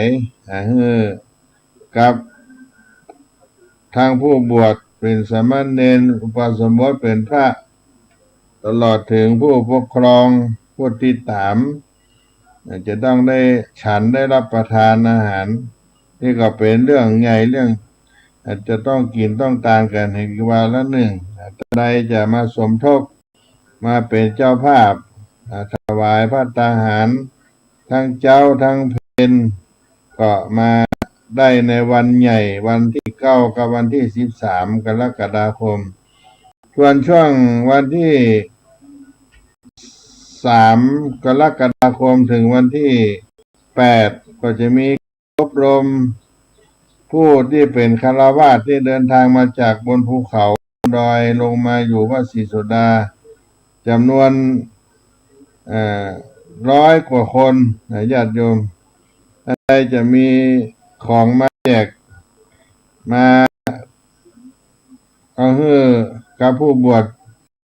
ยาสีฟันสบู่และก็มีน้ำดื่มมีเครื่องใจจะมอบจะปากับผู้บวชประมาณ100 กว่า150 คนประมาณนั้น150 กว่าคนก็ได้มีจิตศรัทธาแปรงฟันยาสีฟันสบู่ขันอาบน้ำเพิ่นมันอยู่หลายวันถ้าท่านทั้งหลายมีโอกาสจะหื้อตาคนละเล็กละน้อยโดยเฉพาะสบู่ยาสีฟันบางท่านอยากจะทำบุญวันก่อนอาตมาภาพได้ไปที่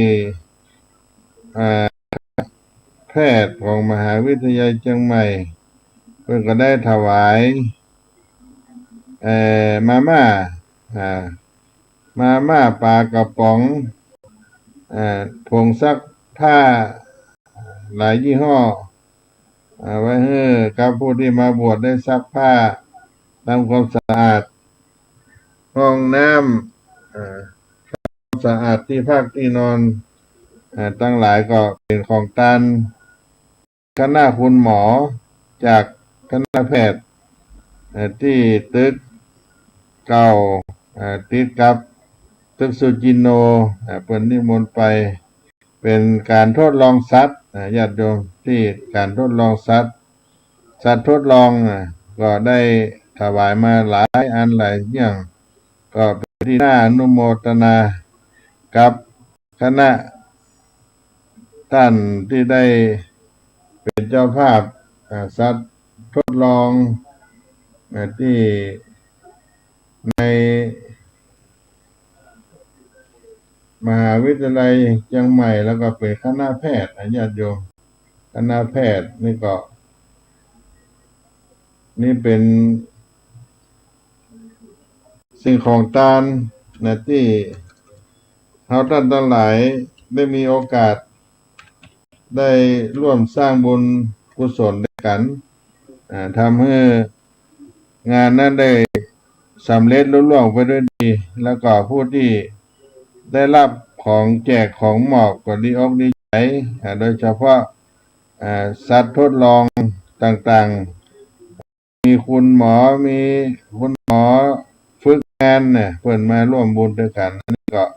เป็นสิ่งที่อนุโมทนาอาตมาภาพก็ไปรับมา1 คันรถคนใจนี่นักญาติโยมเพราะว่าจะต้องมา150 กว่าคนอันนี้ก็เอามาปั่นมาฝากเป็นยาที่ยาที่แก้ไขยาเวชภัณฑ์เนี่ยเพิ่นก็เอาตาลให้ตัวที่ศรัทธาญาติโยมตัวนี่ก็มาอยู่มาภาคที่วัดศรีโสดาจะต้องป้องกันสุขภาพร่างกายเพื่อว่าให้ได้เจ็บไข้ได้ป่วยเพราะจะต้องได้ มีการบวชเนนบวชพระแห่งครั้งถ้าเราบ่ได้ดูแลร่างกายก็จะบ่ได้บวชนะมาเมื่อยมาไข้บางทีก็มีสิ่งอันที่จะบ่ได้ฮื้อบวชนี่ก็มีเพิ่นได้กล่าวไว้ว่ามันจะมีมารมาผจญนี่นะญาติโยมก็ต้องดูแลรักษาสุขภาพร่างกายของเราตัวเองก็เป็นสิ่งที่ได้มาเล่าโอ้สู่กันฟังพ่อแม่ศรัทธาทั้งหลายพระสงฆ์องค์เจ้าสังฆังสังฆะเป็นผู้ประเสริฐพระเป็นผู้ประเสริฐญาติโยมเป็นกรรมที่เฮาท่านทั้งหลายได้ยินอยู่ตลอดเป็นอุดมเพศเป็นผู้ประเสริฐคำว่าพระเป็นว่าวาระแปลว่าผู้ประเสริฐถ้าเป็นพระสงฆ์ก็สุปฏิปันโนเป็นผู้ปฏิบัติดีงามการบวชการได้บวชพระบวชเณรญาติโยมสุปฏิปันโนเป็นผู้ปฏิบัติดีงามปุชุปฏิปันโนเป็นผู้ปฏิบัติตรงและยายะปฏิปันโนเป็นผู้ปฏิบัติสมควรสามีจิปฏิปันโนเป็นผู้ปฏิบัติชอบเป็นพระดีเป็นพระมีดีตรงไหนเป็นพระมีดีตรงที่มีศีลญาติโยมผู้ชายเฮานั้นเกิดมาเป็นมนุษย์เพศชายเมื่ออายุครบ20 ปีบริบูรณ์ก็จะสามารถอุปสมบทได้บวชได้เป็นพระภิกษุในพระพุทธศาสนาได้ศึกษาธรรมวินัยนำมาเป็นหลักในการประพฤติปฏิบัติต่อไปในการนำออกมาครองเรือนในภายภาคหน้าสำหรับก่อนบวชเรียนจะมีการไปอยู่วัดเพื่อเตรียมฝึกหัดในการท่องคำขันธ์นาคอย่างเราได้ทำกันทุกวันนี้ที่ได้มาอยู่วัดเตรียมตัวที่จะเป็นผู้บวชเรียกว่าเป็นพ่อนาคแล้วก็คำว่านาคนี่เขาก็ได้ยินกันมาที่ข้างสมัยพุทธกาลที่มันเกิดเรื่องราวเป็นประวัติของนาคนั้นที่องค์สมเด็จพระสัมมาสัมพุทธเจ้ายังตนยังมีชีวิตเมื่อพระเจ้ายังตนเนี่ยในสมัยพุทธกาลเนี่ยมีพญานาคตัวหนึ่งได้มาแปลงร่างเป็นคนมนุษย์เข้ามาบวชเป็นพระภิกษุอยู่มาวันหนึ่งก็ได้เผลอรับไปได้นอนรับร่างก็จับกลายเป็นพญานาคดังเก่าภิกษุอื่นได้ได้ปอบหันก็เกิดความกลัวเมื่อพระพุทธเจ้าทราบก็จึงเรียกมาตรัสถามได้ความว่าพ่อเกิดความศรัทธาในพระพุทธศาสนาก็จึงได้ปลอมตัวมาบวชพระพุทธองค์ก็ทรงดำริว่าสัตตาริฉานนั้นไม่ได้อยู่ในฐานะควรที่จะบวชสัตตาริฉานจะบ่มีฐานะที่เป็นผู้ที่จะบวชจึงโปรดให้แปลงเพศกลับไปเป็นนาคดังเก่าพระพุทธองค์ได้สั่งแบบนั้นแต่ภิกษุนั้นก็มีความอาลัยซึ่งตัวเองเป็นสัตว์เดรัจฉานเป็นนาคขอฝากชื่อไว้ในพระพุทธศาสนาตัวอยากจะบวชแต่ว่าเป็นสัตตาริฉานเป็นนาคาเป็นนาคจึงฝากชื่อให้คนทั้งหลายเรียกคนที่ได้นุ่งขาวห่มขาวเป็นลูกแก้วก็ดีเรียกว่านาคเป็นนาคแก้วนาคขาว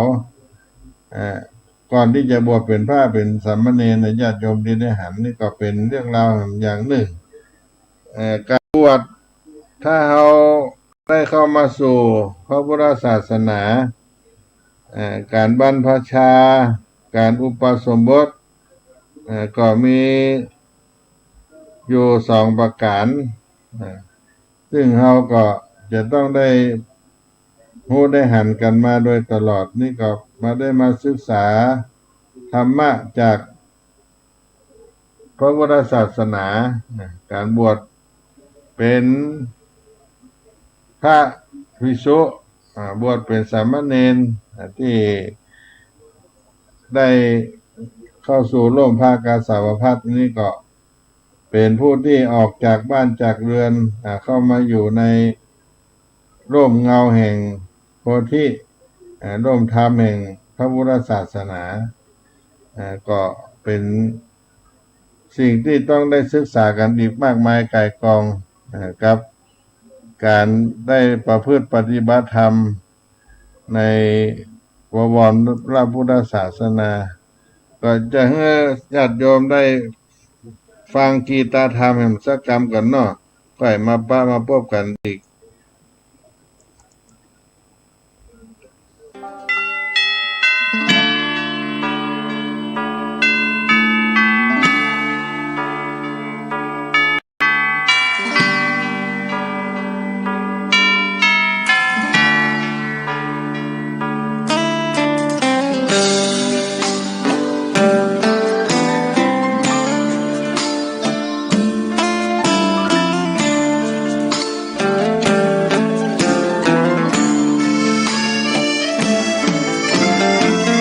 เชิญชวนทุกท่านเข้าวัดเข้าวาฟังธรรมะจากหลวงตาเสริมชีวาให้สุขสดใสยึดมั่นหลักธรรมคำสอนไว้ให้ขึ้นใจความดีรีบทำกันไว้หญิงชายอย่าได้นายนี้เชิญชวนทุกท่านเข้าวัดเข้าวาทำบุญด้วยจิตศรัทธาบุญพาให้เราสุขีจะทำการใดนำใช้ในสิ่งดีดีทำบุญให้ทานวันนี้ไม่มีใครว่าใครชัง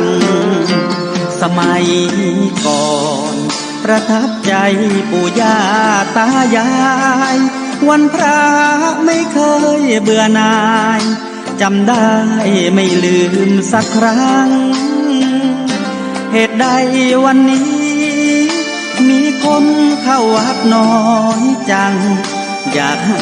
เหมือนก่อนอีกครั้งฝากความหวังกับคนรุ่นใหม่เชิญชวนทุกท่านเข้าวัดเข้าวารับศีลรับพรหลวงตาเสริมคุณค่าให้กับจิตใจกระทำความดีเรื่องนี้ไม่ต้องอายใครว่างจากการงานเมื่อใดเชิญชวนท่านไปทำบุญ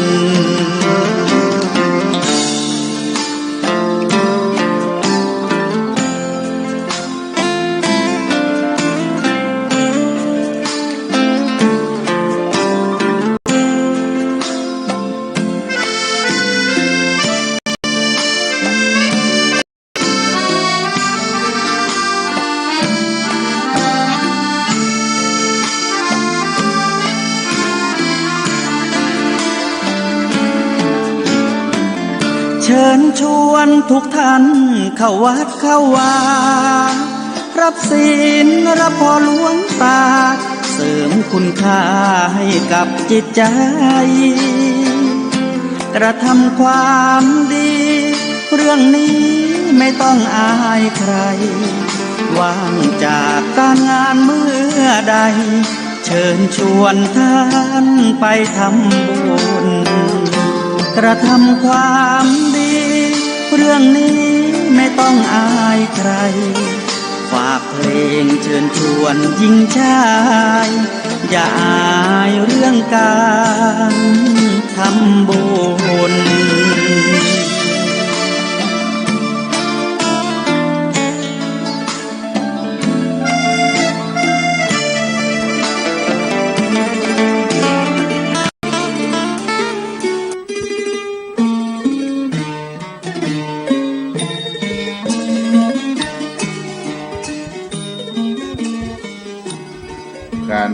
พชาอุปสมบทในปีนี้ ในโอกาสนี้ขอ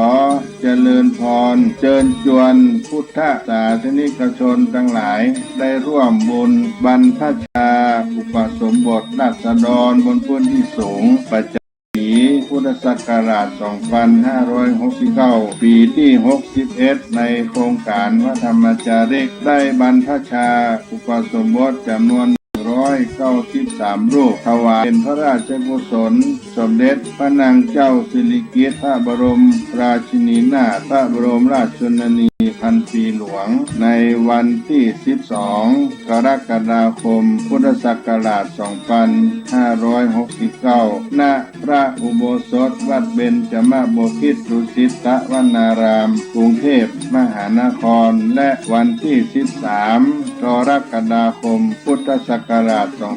2569 ณ พระอุโบสถวัดสลีโสดา พระอารามหลวง จังหวัดเชียงใหม่ เชิญท่านผู้ใจบุญทั้งหลายร่วมเป็นเจ้าภาพรูปละ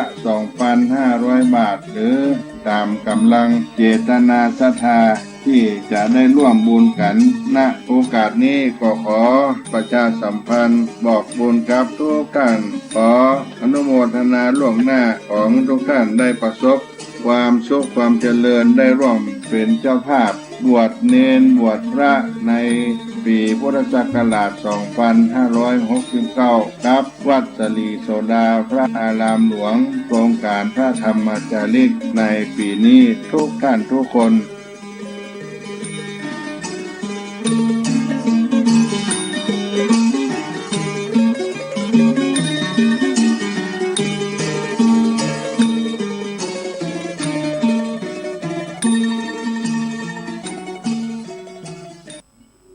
ก็มา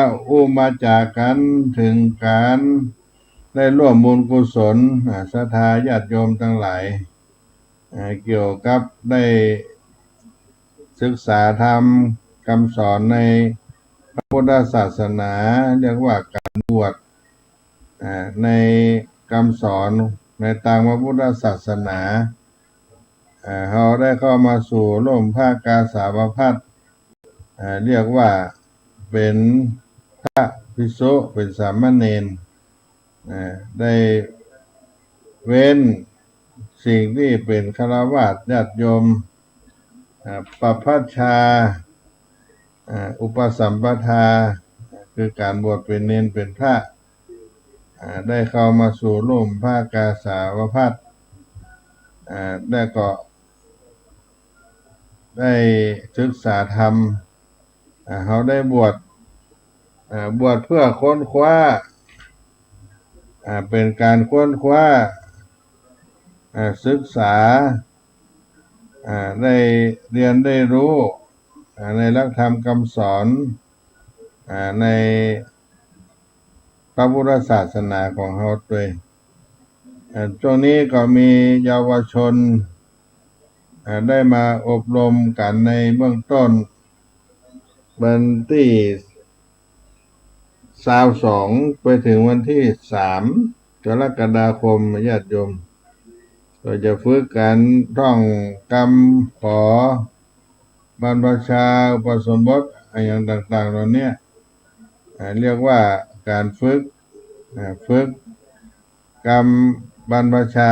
กรรมอุปสมบทเพื่อจะได้คล่องปากในการที่จะได้เข้าสู่พิธีกรรมต่อไปก็เป็นเด็กเยาวชนหลายท่านหลายคนแล้วก็ที่ยังได้ศึกษามาถึงเตี้ยก็เป็นฆราวาสญาติโยมที่ได้ลงมาในวันที่3ก็จะมารายงานตัวว่าอยู่ที่ไหนยังได้ตามบัญชีรายชื่อที่ได้ส่งมาก็จะได้เอามาอบรมเอามาฝึกซ้อมกันเป็นลูกแก้วเป็น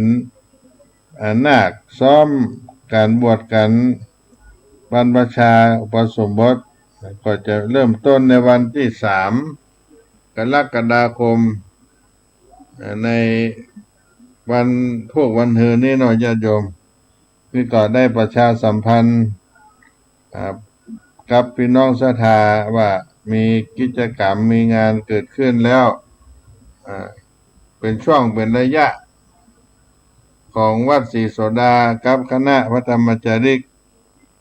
ได้มาเล่าโอ้สู่กันฟังกับพระแม่ศรัทธาสาธุชนทั้งหลายที่ได้สดับรับฟังกันอยู่ซึ่งอาตมาภาพก็ได้มีโอกาสได้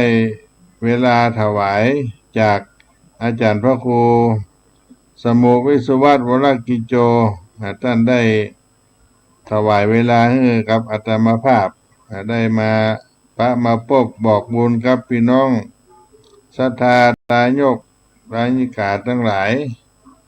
มีโอกาสก็จะได้มาร่วมกินร่วมทานด้วยกันในวัดสลีโสดาพระอารามหลวงแห่งนี้เนาะไปได้ฟังการซอห้องขวัญลูกแก้วเอามาให้พี่น้องท่านผู้ฟังในบรรยากาศของงานบรรพชาอุปสมบทแห่งสักตั้งหนึ่งเนาะ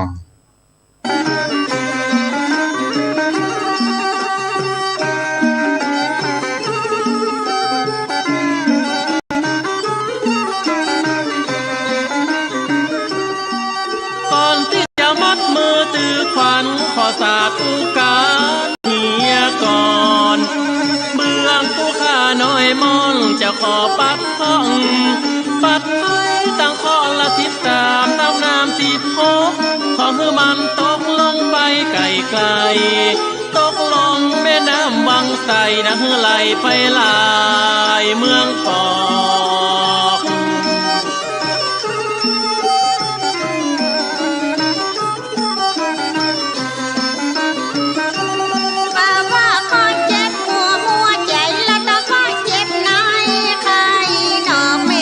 จะปัดเพราะ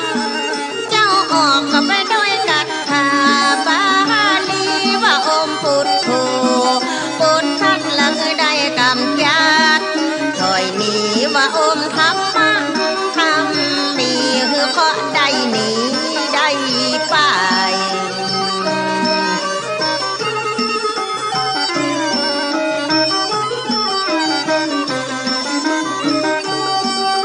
อันว่าอมพระคตาเคาะนะคือร้องนะไปตามเส้นไฟนะคือเคาะหนีเข้าป่าไม่ตกไป10,000 วาแสนว่าคือหนีเข้าดงป่าเศร้าตีพระเจ้าบ่ไว้ศาสนาเคาะอย่าได้ปิดขึ้นมาหาเจ้าแถมซ้ำแถมต่อ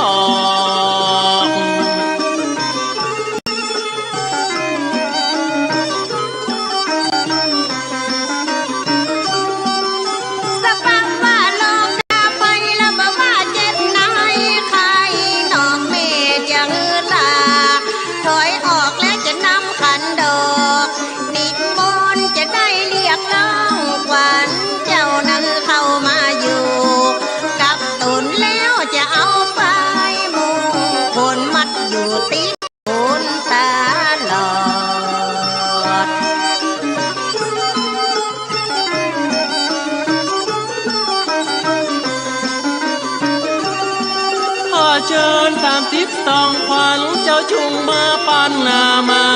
จอดเอามือระมาซุบมาสอดแหวนแก้วมณียองเข้า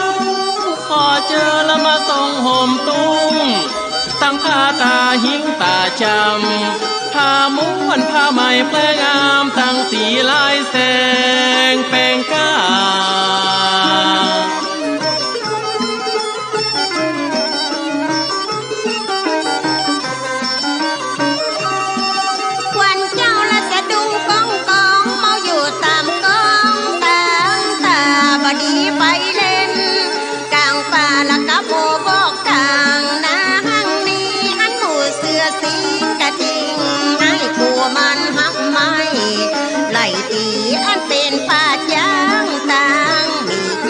บดีไปเด็ดขาด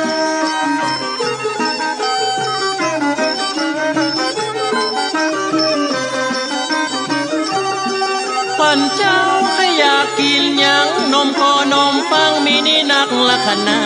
ดขวัญเจ้าจะไปเล่นกลางกาตามห้องพะโล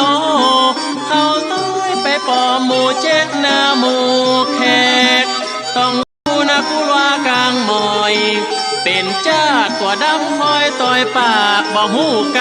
ำสักอย่าง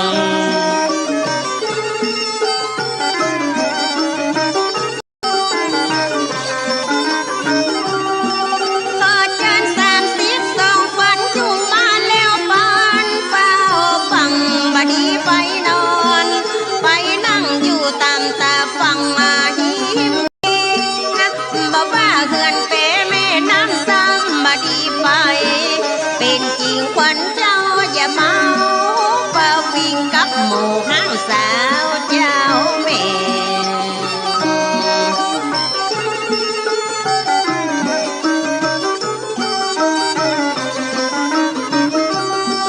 ขอเชิญตามทิศสองขวัญมากำสงปานกาแก่ขวัญเจ้าจะไปแวะไปแวะอยู่ตามทางรถตามหลังได้ยินเสียงพ่อตอนอีแม่เธอมาตั้งขวัญแลขวัญหลังจะขอถวายพวงตังโพจะนั่งลำลายอย่าง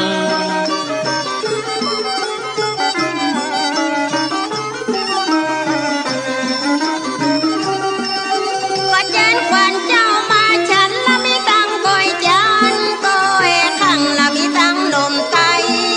นมหลังนะมีนี่หลายอย่างมาหลายอันนะเขาไปซื้อมาจากกาดมีตีนมปาด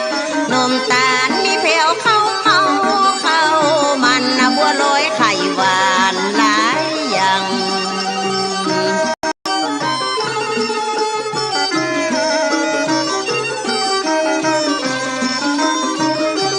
มีตังน้ำเจ้าตากังกินแล้วพลังของเจ้าจะไหลหลัง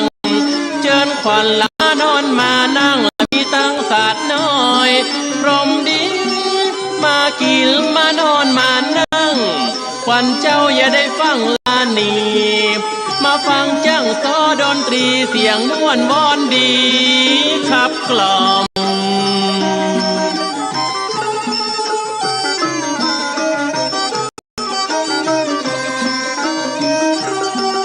มาตั้งขวัญเนื้อขวัญตัวแล้วมาตั้งขวัญหัวกลำมอม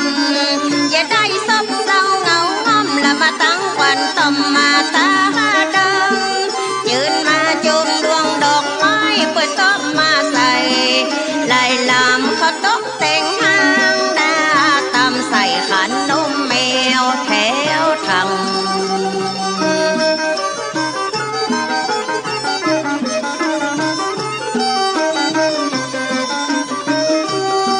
เจิญขวัญมาเนบมาดมดอกบานขับลมน้ำค้างมีตังเอื้องเงินเอื้องข้างและมีตังจ้างดำงามควงเนื้อมีเอื้องสามปอยเอื้องแตะติดตามไม่แงต้นหลวงกลิ่นหอมตลบอบอวนกลิ่นหอมเย้ายวนแต่ว่า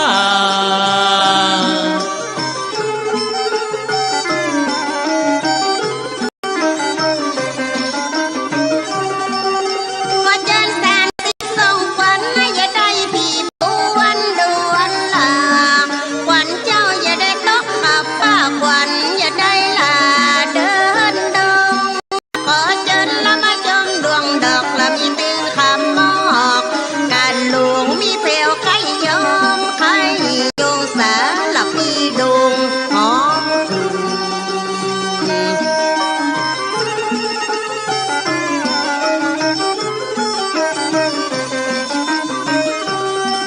ขอเชิญขวัญเจ้ามาชมแล้วก็มีอารมณ์ใจน่าชื่นแม้นขวัญเจ้าไปที่อื่นนะก็ขอจุงรีบปันมาชมบายสีเช็ดหน้าจันเขาตกแต่งคันบุกผามีตังดอกเก็ดละทวาและมนทาการะเกต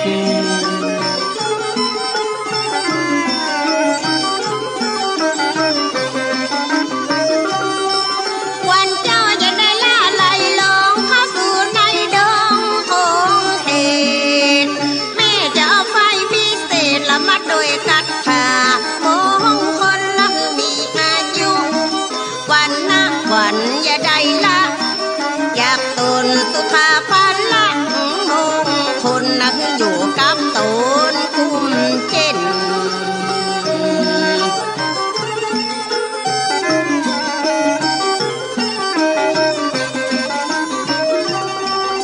วันเจ้าจะได้มาถือศีลอย่าเมาไปกินไปหนาเล่นเจ้าจะได้ถือศีล10 เส้นละเว้นสิ่งตี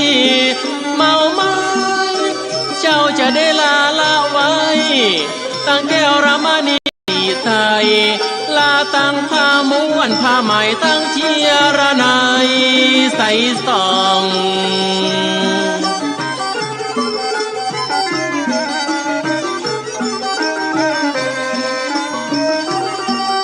คืออยู่ตามกองวินัยอย่าได้มีใจแนวนองลาตึงละว่าเฮตาห้องลาตังผ้าตองลาให้ดำเจ้าจะได้ลาละไว้ตังผ้าตาหิงตาจำเป็นบันนี้ย่อมคำที่เจ้าเคยสวมเคยสอด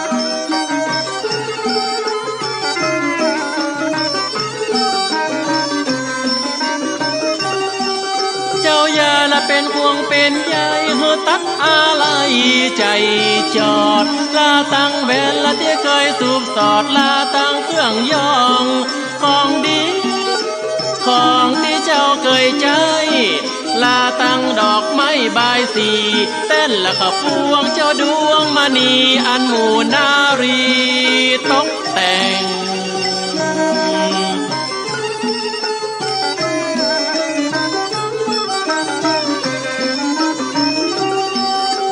นับตั้งแต่นี้ไปแล้วปัญญาไว้กาเกล่งคือเราเป็นลักเป็นแหล่งละผู้จักตำนองก็ห้องเน่งย้ำเมื่อละผู้บาสังฆะท่านมีทุนละจำเป็นผู้จักไว้สาดาเกณฑ์ผู้บาพระเกณฑ์เมียก่อน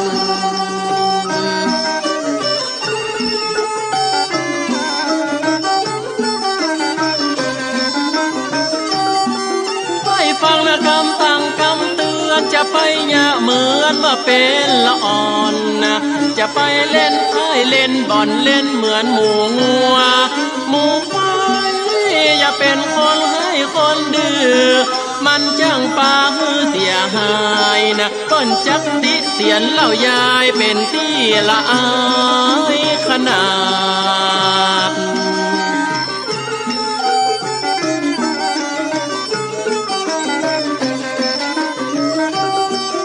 คือเจ้าได้สำรวมจิตสิ้น10แล้วก็คือได้ขาดดึงปานาติบาทอย่าได้คำขาลาวีอย่ามีอารมณ์ร้อนแรงเห็นข้าแต่งบุกตีคือม้อยเสียจากทีวีบอกว่าสัตว์น้อยสัตว์ใหญ่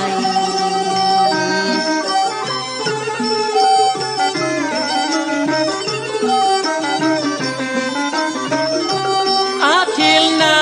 ข้อ2แม้นว่าเจ้าของบ่อนุญาตให้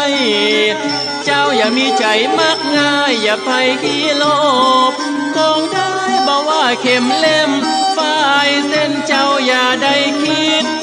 ใจหมายแต่ว่าใครได้ห้างก็จะตายและต้องขอเจ้าของเปิ้นก่อ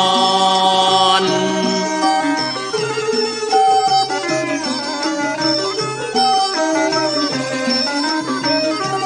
สินข้อ3แล้วก็แม่อาคมแล้วคือเจ้าก้อยยุดก้อยยนนะอย่าได้สอบเสพซ้ำซ้อนละไปหาแม่ย่าค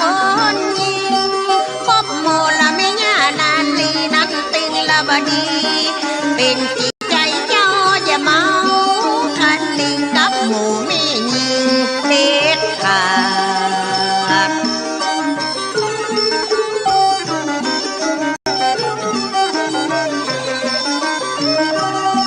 ข้อ4มุสาวาตาเจ้าอย่าได้จุกหน้าลายลาดจุเปิ้นตกใจอกขาดจุเปิ้นตกเบีย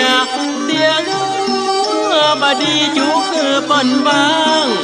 บดีมั่งคือเปิ้นเขินจุเปิ้นตกเบียเสียเงินจุเปิ้นใจตกอกลั่น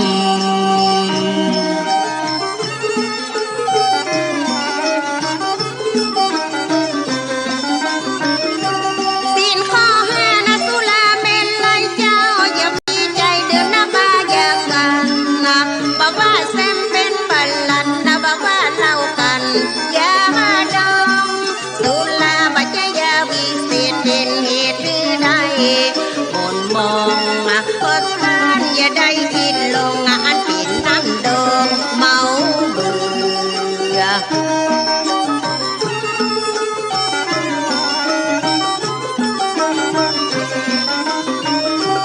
กินเหล้าแล้วก็เมาตาปังให้อู้ยังรักกะตึงเบาเจือ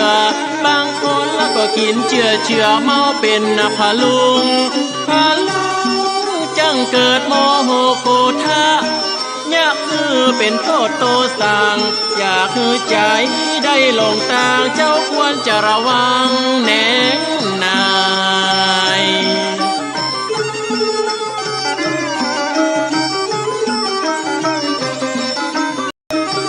ศีลข้อหกวิการละโบ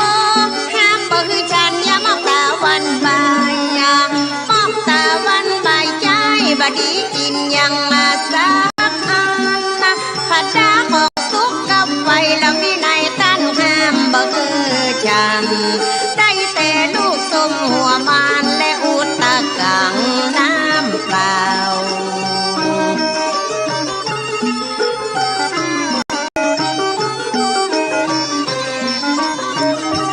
ขอทวนเจ็บว่านัดเจอขี่ปั้นงามดีสีตีเป่าอันเป็นดนตรีอดเอาจังป้าเจยเจ้าเมาวินทำมือโยกโยผิดศีลลูกศิษย์องค์พระมุนินอยากคือหินมาล้อมหลอก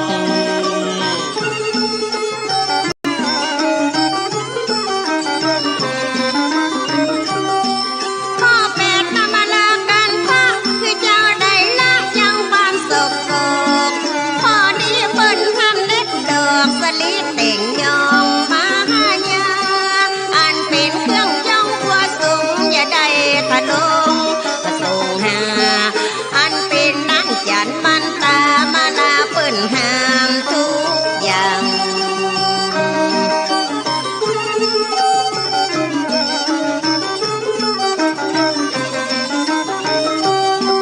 ข้อเก้าอุจจาสยังเจ้าต้องระวังละที่นอนตีนั่งห้ามขึ้นบนเตียงขึ้นนั่งบนตังอันเป็นของเจ้าครูบาตีนอนผู้สูงผู้ใหญ่อย่าได้นับประมาทลาสาตีนั่งที่นอนนั่นนาสูงประมาณ10 นิ้ว3 กระเบียด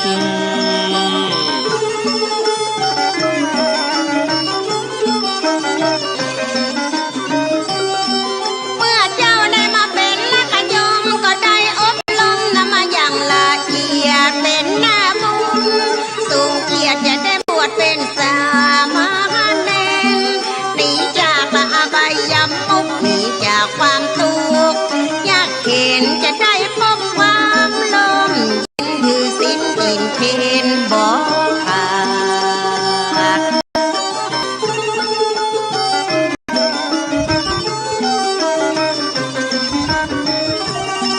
ขอสิบว่าชาตรูองค์ทรัพย์ปัญญูจอมปราดข้อนี้ปัญหามเด็ดขาดบ่ฮือกำเงินกำคำบ่ว่าเงินเหรียญเงินแล้วไปตามพระวินัยเปิ้นบ่ฮือยุบกรรมอำนาจแก้วแหวนเงินคำจังนำฮือตันหาเกิด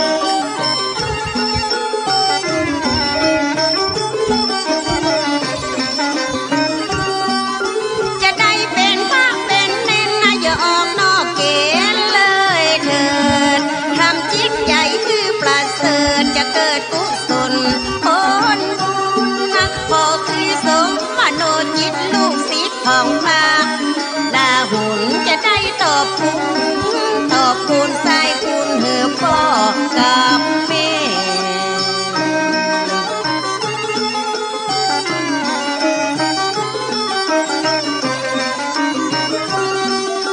เจ้าได้โปรดเมตตาพี่น้องศรัทธาเข้าแก่ หากมีบนแต่คือได้เป็นผู้เจ้าว่าผู้บา ได้เป็นนักธรรมนักปราชญ์กำจุลพระศาสนา พอคือได้เป็นมหาปรริญญาธรรมเก่าประโยชน์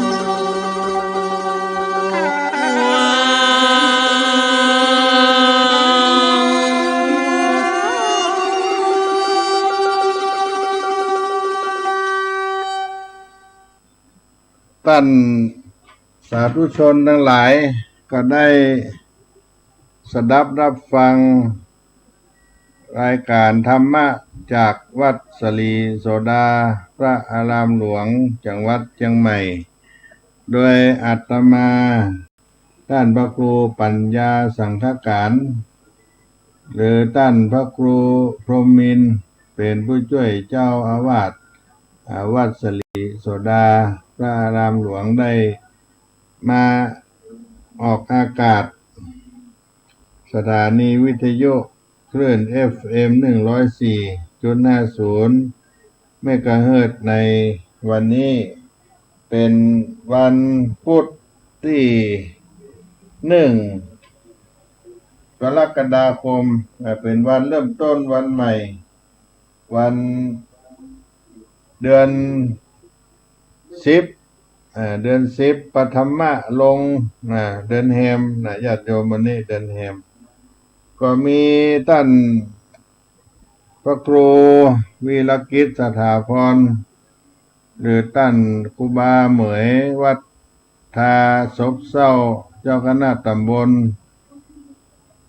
ได้ส่งไลน์ส่งเฟซมารายงานอยู่อำเภอแม่ทาบ้านทาดอนใจสลีบุญเรืองพ่ออาจารย์นันปันแม่ฟองจันอินมาศโยมพ่อโยมแม่พ่ออาจารย์วัดทาศพเศร้าเพิ่นได้ฟังธรรมะของวัดสลีโสดาท่านพระครูปัญญาสังฆการก็รายงานมาก็ขออนุโมทนาแม่จันฟองแม่ฟองจันพ่ออาจารย์นันปันอินมาศก็เคารพนับถือกันมาหลาย10 ปี30-40 ปีก็ได้ฟังธรรมอยู่ทางบ้านมาได้ไปแวะไปเอี่ยวหาบางทีไปสายตังปูนก็มันจวนค่ำจวนมืดมาได้แวะเยี่ยมได้เยียนวันนี้พ่ออาจารย์นันปันแม่ฟองจันอินมาศเพิ่นได้เปิดวิทยุฟังจับใส่วัดสลีโสดาธรรมภาพพอดีก็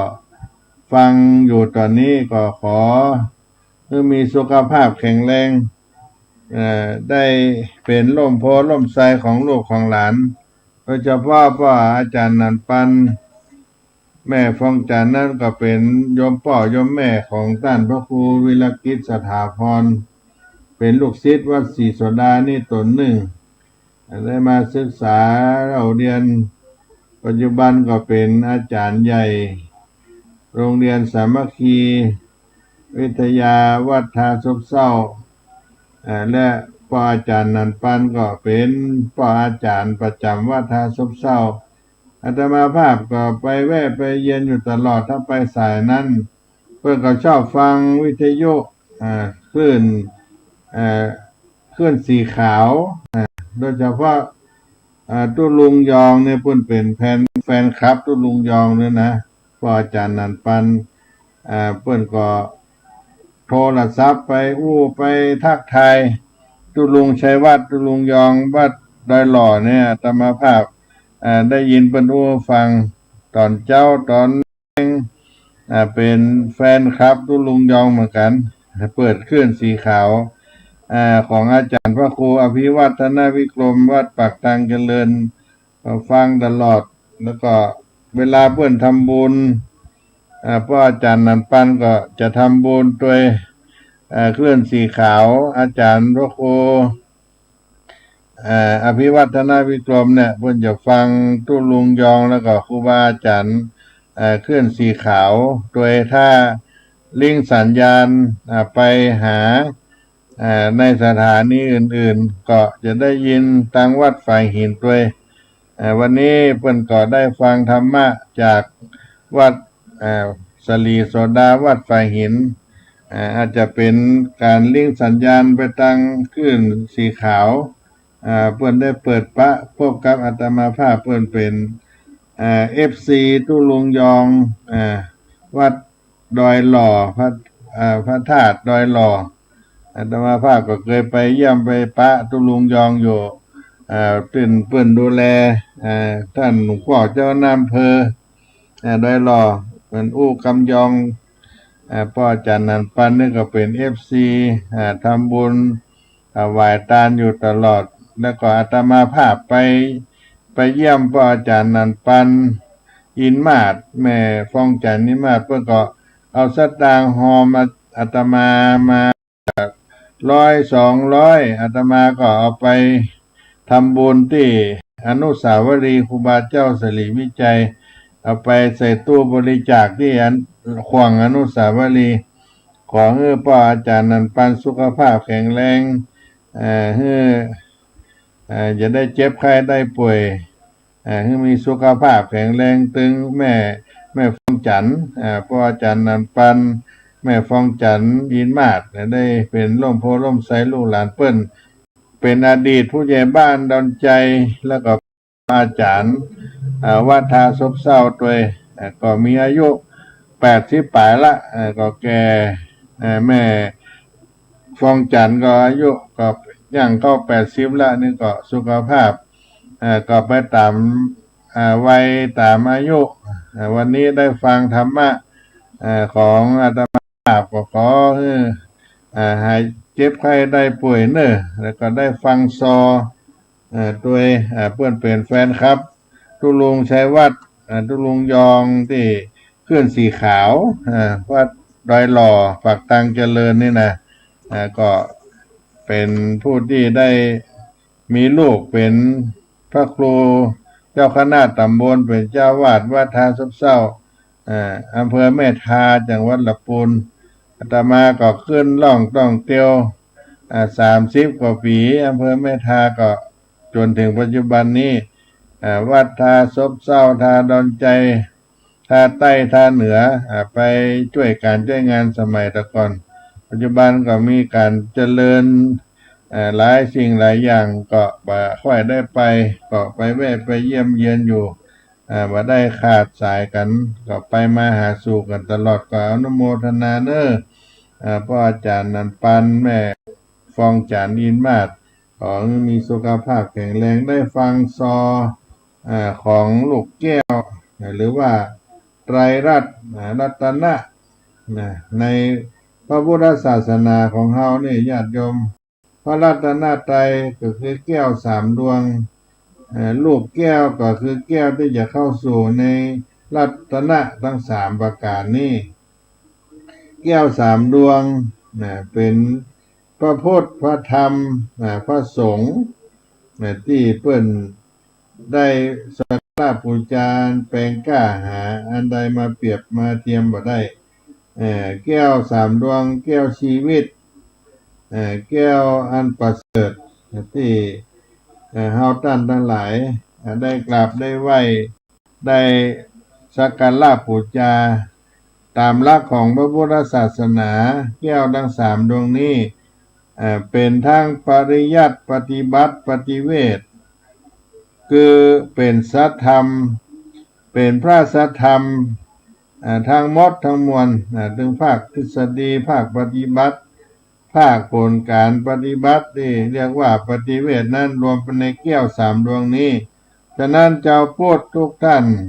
จึงไม่ใช่มีหน้าที่แต่เพียงยอมรับรู้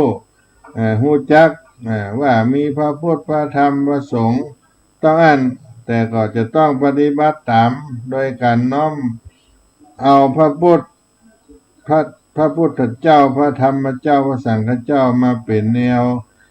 ดำเนินในชีวิตของเราเป็นส่วนหนึ่งของชีวิต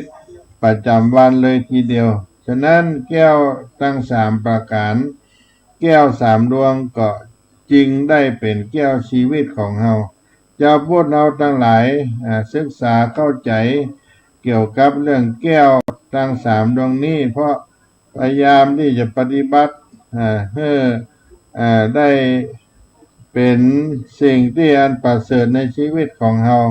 และก็ถือว่าเป็นสิ่งอันศักดิ์สิทธิ์เป็นแก้วชีวิตที่สามารถกำจัดทุกข์ภัยอันตรายต่างๆนานา ให้แก่เฮาได้และก็ทำให้เฮานั้นมีความอิ่มอกอิ่มใจเพราะว่ามีรัตนะแก้วเจ้าทั้งสามประการอันเป็นที่เพิ่งแก่เฮาในชีวิตของเฮาเพราะฉะนั้นท่านชาวพุทธเฮาก็ต้องได้ศึกษาได้เรียนรู้ได้ปูจาเรื่องแก้วทั้งสามประการนี้ตัวเป็นบทสอนที่เอามาฟังมาให้ก่อนที่จะได้บวชพระบวชเณรก็จะต้องเป็นลูกแก้วลูกแสงเป็นผู้ที่จะได้เข้าสู่ในศาสนาแห่งพระพุทธเจ้าเรียกว่าลูกแก้วนะนี่ก็เอามาปั่นมาฝากในการซอในรายการของอาตมาภาพนี่ก็ได้มาพูมาจาในวันนี้เป็นเวลาที่ยาวนานพอสมควร3 ชั่วโมงอาจารย์ท่านพระครูสมุวิศวัตรเพิ่นได้ถวายเวลาเจ้าของรายการบางท่านก็บ่ว่างก็เลยมอบปันให้แก่อาตมาภาพท่านพระครูปัญญาสังฆการได้มาดำเนินรายการได้มาประชาสัมพันธ์เรื่องของงานบวชประจำปีนี้ได้มีการบรรพชาหรือว่าบวชสามเณรแล้วก็บวชพระจำนวน193 รูปเพื่อถวายเป็นพระราชกุศลในสมเด็จพระนางเจ้าสิริกิติ์พระบรมราชินีนาถพระบรมราชชนนีพันปีหลวงเพื่อจะได้เป็นพระรานิสงส์น้อมถวายแก่ท่านพระองค์ท่านเพราะฉะนั้นก็มามาจาเรื่องการบวชกันได้ศึกษาธรรมเฮียนของวัดสลีโสดาพระอารามหลวงในสาระธรรมเสียงธรรมของวัดสลีโสดาที่อาตมาภาพได้มามาพบพ่อแม่ศรัทธามาค่ำยามเย็นในวันนี้ถ้าบางท่านได้มาเอี่ยววัดสลีโสดาครูบาเจ้าสลีวิจัยได้ขึ้นมาบนวัดก็จะหันว่าเยาวชนได้มาอยู่จำเพื่อจะได้เข้าสู่การบวชเป็นสามเณรเป็นพระภิกษุในบัดกี่วันที่จะมีมาในภายหน้านี้ก็ได้ประชาสัมพันธ์บอกบุญท่านใดได้มีโอกาสจะมาร่วมกินร่วมทานโดยวัดสลีโสดาโดยโครงการพระธรรมจารีนี้ก็มาร่วมกันได้เพราะทุกวันนี้ก็มีอุบาสกอุบาสิกาได้มาร่วมบุญกันตลอดตั้งแต่7 โมงเช้าเป็นต้นมาเนี่ยมาทำบุญมาถวายพระตาหารเจ้าใส่บาตรกับพระภิกษุสามเณรวัดสลีโสดาพระอารามหลวงก็จะเดินลงจากในวัดสลีโสดาลงไปถึงหน้ามหาวิทยาลัยเชียงใหม่เพื่อได้รับอาหารบิณฑบาตจากพุทธศาสนิกชนที่ได้มาใส่บาตรยามเช้าเพราะฉะนั้นการทำบุญวัดสลีโสดาก็มีศรัทธาอุบาสกอุบาสิกาก็มาร่วมกินร่วมทานกันตลอดอานิสงส์แห่งการได้กินทานเป็นว่าการบวชการเป็นเจ้าภาพต่างๆนานาก็ย่อมได้บุญได้กุศลเกิดขึ้นทั้งคนที่บวชทั้งคนที่มาร่วมบุญในการสนับสนุนการบรรพชาอานิสงส์การบวชที่ได้ฟังธรรมไป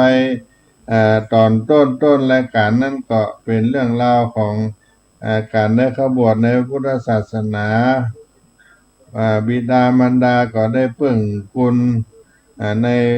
ลูกที่ได้บวชเป็นสามเณรเมื่อได้พระอานิสงส์เกิดขึ้นและในทางพระพุทธศาสนาเราได้กล่าวไว้ว่าการบวชนั้นมีพระอานิสงส์ที่ทำให้เกิดกว้างขวางออกไปอยู่3 ประการ 3อย่างประเภทใหญ่ๆอานิสงส์ที่จะเกิดขึ้นกับตัวผู้บวชเอง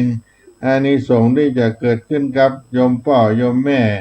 ของผู้บวชและแก่พระพุทธศาสนาในผู้บวชก็จะต้องได้มาศึกษาเล่าเรียนธรรมะและที่ได้โดยตรงก็คือโยมพ่อโยมแม่นั้นได้บุญอานิสงส์เป็นบุญกุศลพิเศษและพระพุทธศาสนาก็จะได้สืบทอดอายุให้ยืนยาวไปจากอานิสงส์ของการบวชนั้นมีเรื่องของมหินตกุมารที่ได้เทศนาธรรมไปให้ญาติโยมฟังแต่ต้นว่าบวชสามเณรนั้นมีอานิสงส์4ครับเป็นภิกษุมีอานิสงส์8ครับเอาลูกผู้อื่นมาบวชเป็นสามเณรได้อานิสงส์2ครับเอาลูกคนอื่นมาบวชเป็นพระภิกษุได้อานิสงส์4ครับเอาผัวเอาเมียมาบวชในพระพุทธศาสนาผัวเมียบวชเป็นนักบวชในพระพุทธศาสนาก็มีอานิสงส์8ครับถ้าสามีบวชเป็นพระภิกษุก็มีอานิสงส์16ครับบวชเป็นสามเณรได้8ครับอันนี้เอาให้สามีได้มาบวชเป็นสามเณรบวชพระและถ้าตนเก่าเฮาเองนี่บวชก็ได้อานิสงส์16ครับได้เป็นสามเณรถ้าเป็นพระภิกษุก็ได้18ครับอุปมากับหนึ่งนั่นเป็นดังหินก้อนหนึ่งที่ได้ฟังธรรมในช่วงต้นรายการเนี่ยสูงปันวากว้างปันวา100 ปีติบไหนเทวดาก็เอาผ้าติบมากวาดลวดก้อนหินนั่นให้มันค่อมเปียงแผ่นดินเลื่อนเกี้ยงเป็นดังหน้ากล่องใจอันนี้ทำมาหินตากกุมารที่อาตมาภาพเอาเทศในช่วงต้นรายการเนี่ยก็ได้ชื่อว่าการหนึ่งหรือว่ากับหนึ่งเนี่ยได้ออกในธรรมเมืองอานิสงส์บวชเจ้ามหินตากกุมารที่ได้รับฟังไป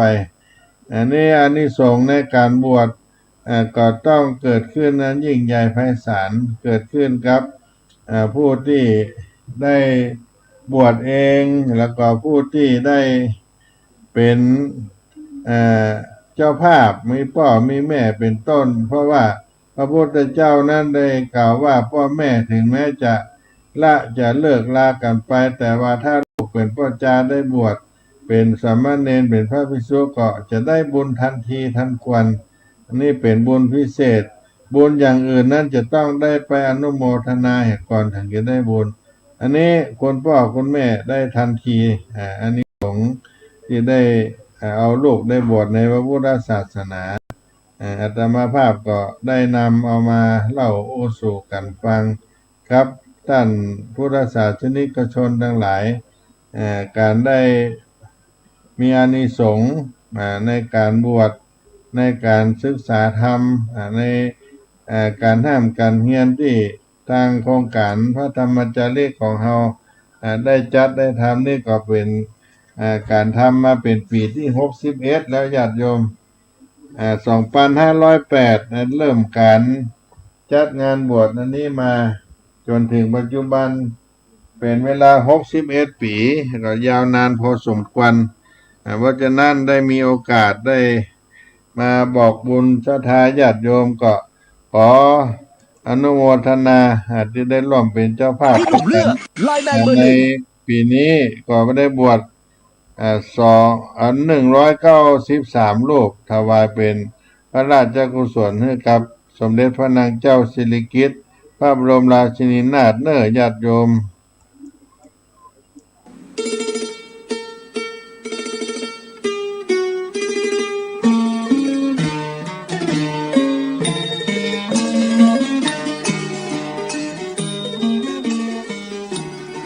การบรรพชาอุปสมบทในปีนี้ในโอกาสนี้ขอ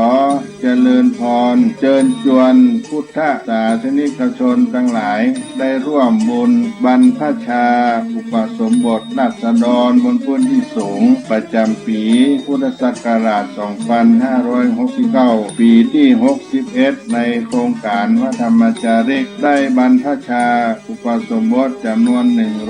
193 รูปถวายเป็นพระราชกุศลสมเด็จพระนางเจ้าสิริกิติ์พระบรมราชินีนาถพระบรมราชชนนีพันปีหลวงในวันที่ 12 กรกฎาคม พุทธศักราช 2569 ณ พระอุโบสถวัดเบญจมบพิตรดุสิตวนาราม กรุงเทพมหานคร และวันที่ 13 กรกฎาคม พุทธศักราช 2569 ณ พระอุโบสถวัดสลีโสดา พระอารามหลวง จังหวัดเชียงใหม่ เชิญท่านผู้ใจบุญทั้งหลายร่วมเป็นเจ้าภาพรูปละ 2,500 บาทหรือตามกำลังเจตนาศรัทธาที่จะได้ร่วมบุญกันณโอกาสนี้ก็ขอประชาสัมพันธ์บอกบุญกับทุกท่านขออนุโมทนาล่วงหน้าของทุกท่านได้ประสบความสุขความเจริญได้ร่วมเป็นเจ้าภาพบวชเนนบวชพระในปีพุทธศักราช 2569 กับวัดสลีโสดาพระอารามหลวงโครงการพระธรรมจาริกในปีนี้ทุกท่านทุกคน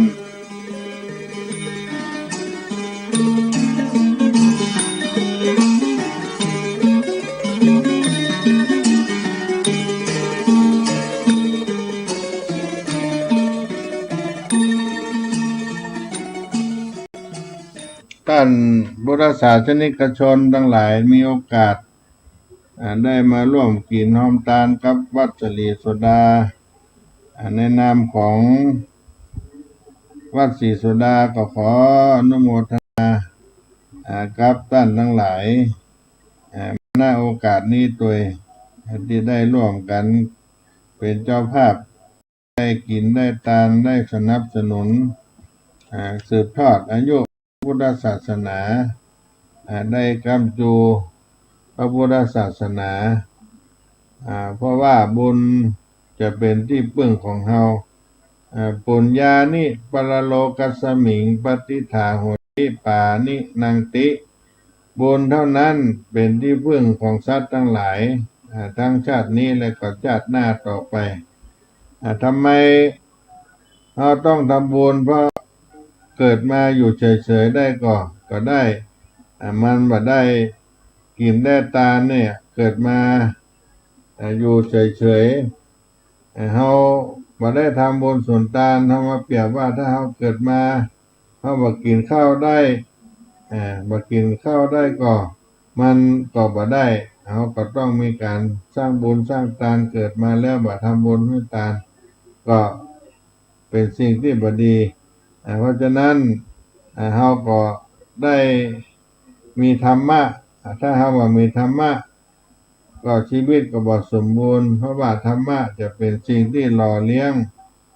จิตใจของเฮาให้เกิดความบริสุทธิ์ความสงบเกิดความสงบใจเกิดขึ้นในเฮาก็เท่ากับว่าเฮาได้ของที่มีค่า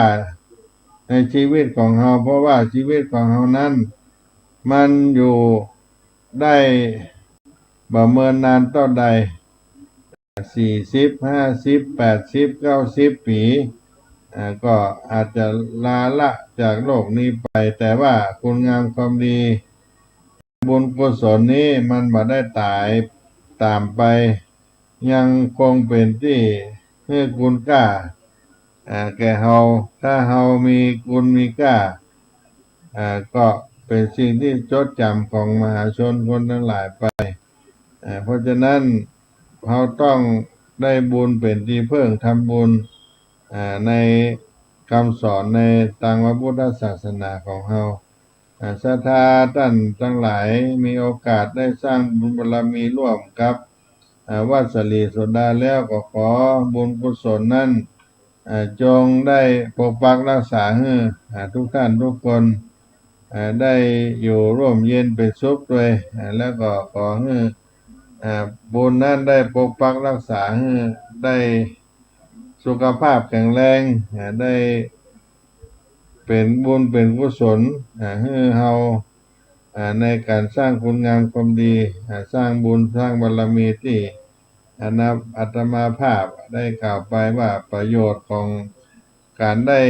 ทำบุญให้ทานและก็คนที่ได้ให้ทานก็ย่อมได้บุญได้กุศลเช่นเดียวกันอันนั้นในโครงการพระธรรมจาริกได้ตั้งขึ้นมา60 ปีย่างเข้ามานี่ญาติโยมก็จะต้องสืบสาวยาวกันไปในอนาคตในภายภาคหน้าเพราะจะต้องสืบอายุพระพุทธศาสนาให้การกุ่งลุ่งเรืองไปจนตลับ5,000 พระวรรษาให้เราได้กินได้ทานกัมจูโจตกะไปจนหมดเชื่องลมขันธะทั้ง5ของเฮานี่เพราะฉะนั้นพ่อแม่ศรัทธาท่านสาธุชนวันนี้อาตมาภาพก็ได้มามาจากับทุกท่านเพื่อให้ได้มีเกิดความเป็นกตัญญูต่อบุพการีชนด้วยเพราะว่าเปิ้นได้เป็นผู้มีพระคุณต่อเฮาแต่ก่อนแต่หลังเป็นผู้ที่ให้อุปการะแก่เฮาที่จะต้องได้ดูแลต้องได้ตอบแทนบุญคุณท่านด้วยนั้นพี่น้องศรัทธาท่านสาธุชนทั้งหลายได้มีโอกาสได้สร้างบุญบารมีมาด้วยกันท่านได้คิดได้ปรารถนาสิ่งใดก็ขอให้สิ่งนั้นจงได้มาพันอภิบาลปกปักรักษาให้ทุกท่านทุกคนได้อยู่ร่มเย็นเป็นสุขกันและก็ขอให้ได้เจริญไพบูลย์งอกงามในพระพุทธศาสนาไปก็อนุโมทนาได้เปิดสถานีวิทยุฟังก็เป็นช่วงเวลาของวัดศรีโสดาพระอารามหลวงมาพูดจาเรื่องการเชิญชวนให้พี่น้องศรัทธาได้ร่วมอนุโมทนาทานด้วยกันเนาะในค่ำยามเย็นในวันนี้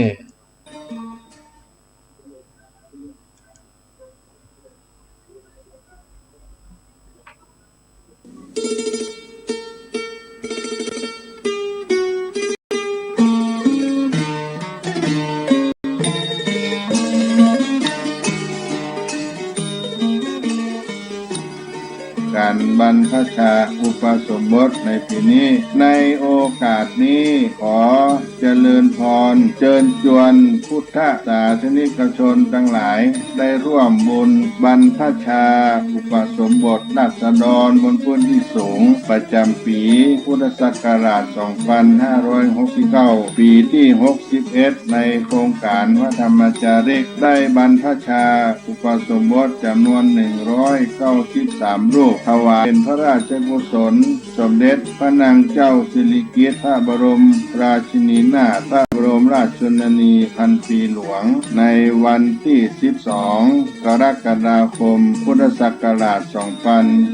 2569 ณ พระอุโบสถวัดเบญจมบพิตรดุสิตวนาราม กรุงเทพมหานคร และวันที่ 13 กรกฎาคม พุทธศักราช 2569 ณ พระอุโบสถวัดศรีโสดาพระอารามหลวงจังหวัดเชียงใหม่เชิญท่านผู้ใจบุญทั้งหลายร่วมเป็นเจ้าภาพรูปละ 2,500 บาทหรือตามกำลังเจตนาศรัทธาที่จะได้ร่วมบุญกันณโอกาสนี้ก็ขอประชาสัมพันธ์บอกบุญกับทุกท่านขออนุโมทนาล่วงหน้าของทุกท่านได้ประสบความสุขความเจริญได้ร่วมเป็นเจ้าภาพบวชเณรบวชพระในปีพุทธศักราช 2569 ครับวัดศรีโสดาพระอารามหลวงโครงการพระธรรมจาริกในปีนี้ทุกท่านทุกคน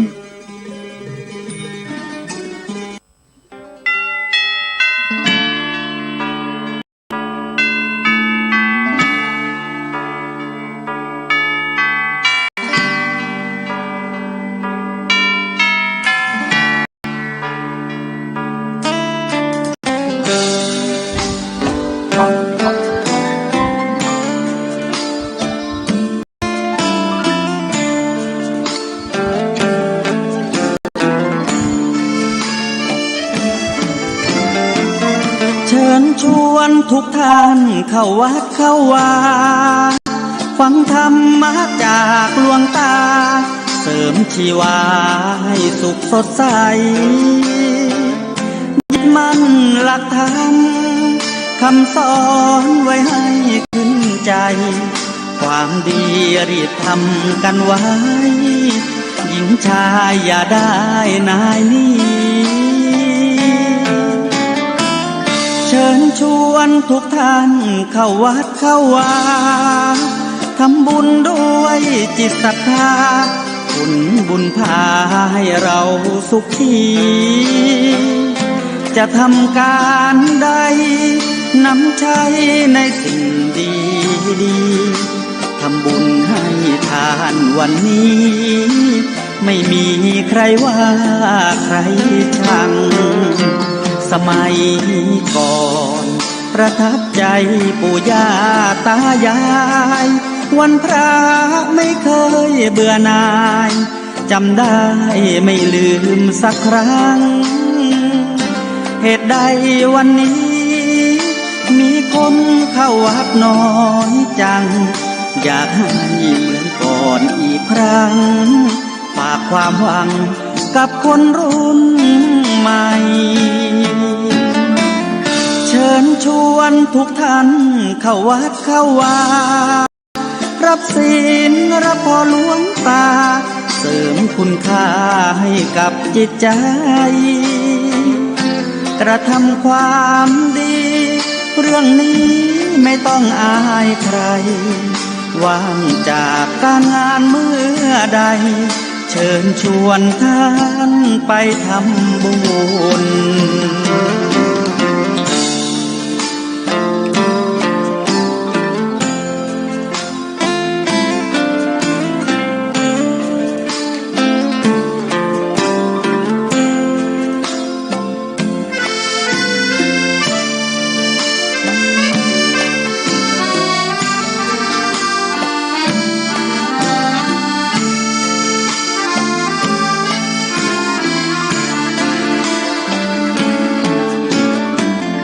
เชิญชวนทุกท่าน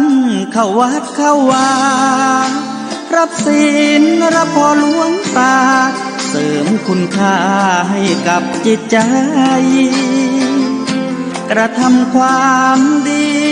เรื่องนี้ไม่ต้องอายใครว่างจากการงานเมื่อใดเชิญชวนท่านไปทำบุญกระทำความดีเรื่องนี้ไม่ต้องอายใครฝากเพลงเชิญชวนหญิงชายอย่าอายเรื่องการทำบุญ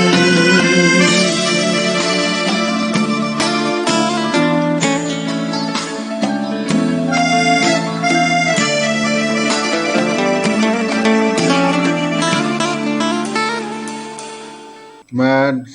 ถึงช่วงท้ายรายการสาระธรรมวันนี้ก็ฝากธรรมะเฮาท่านทั้งหลายได้เดินตามอย่างหนทางคนดีที่บุพการีชนของเฮาได้ทำไว้แล้วเฮาก็มาเดินตามรอยแห่งบุพการีชนซึ่งเป็นผู้ที่ได้กระทำคุณูปการต่อเฮามาแต่ในอดีตมี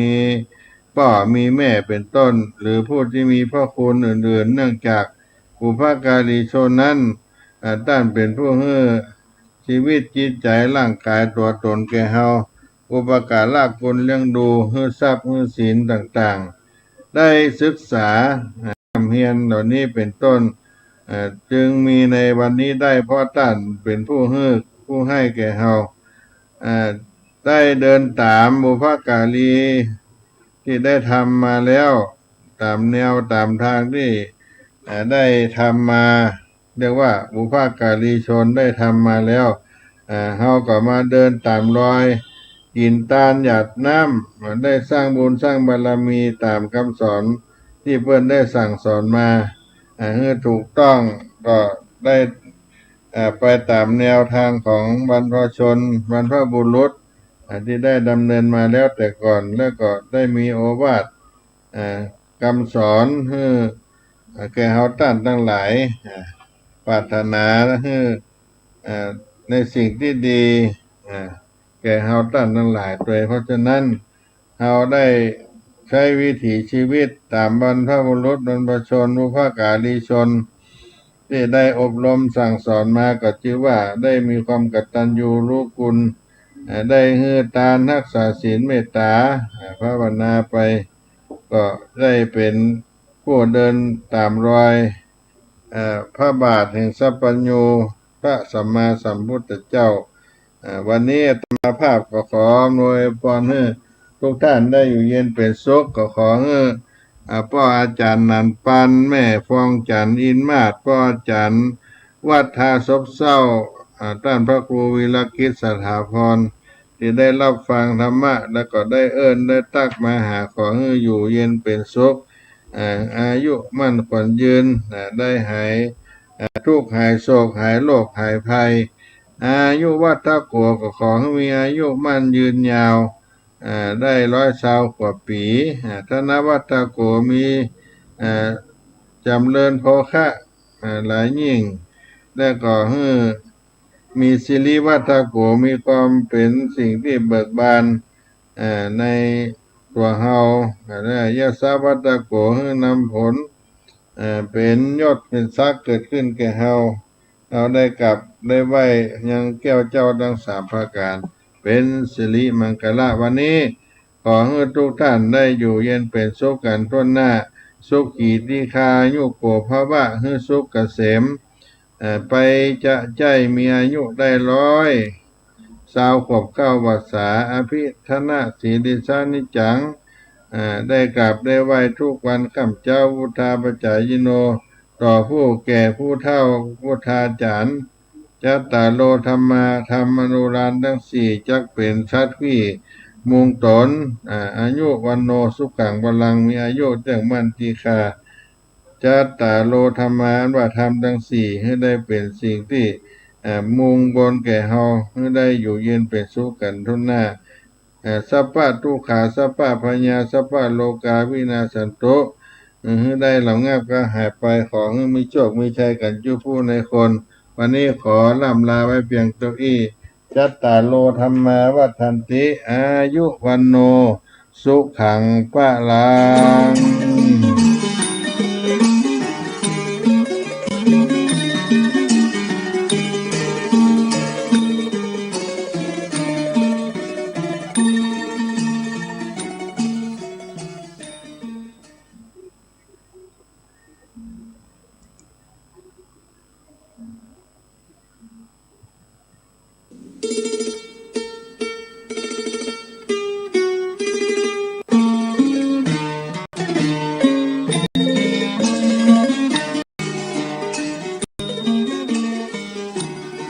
การบรรพชาอุปสมบทในปีนี้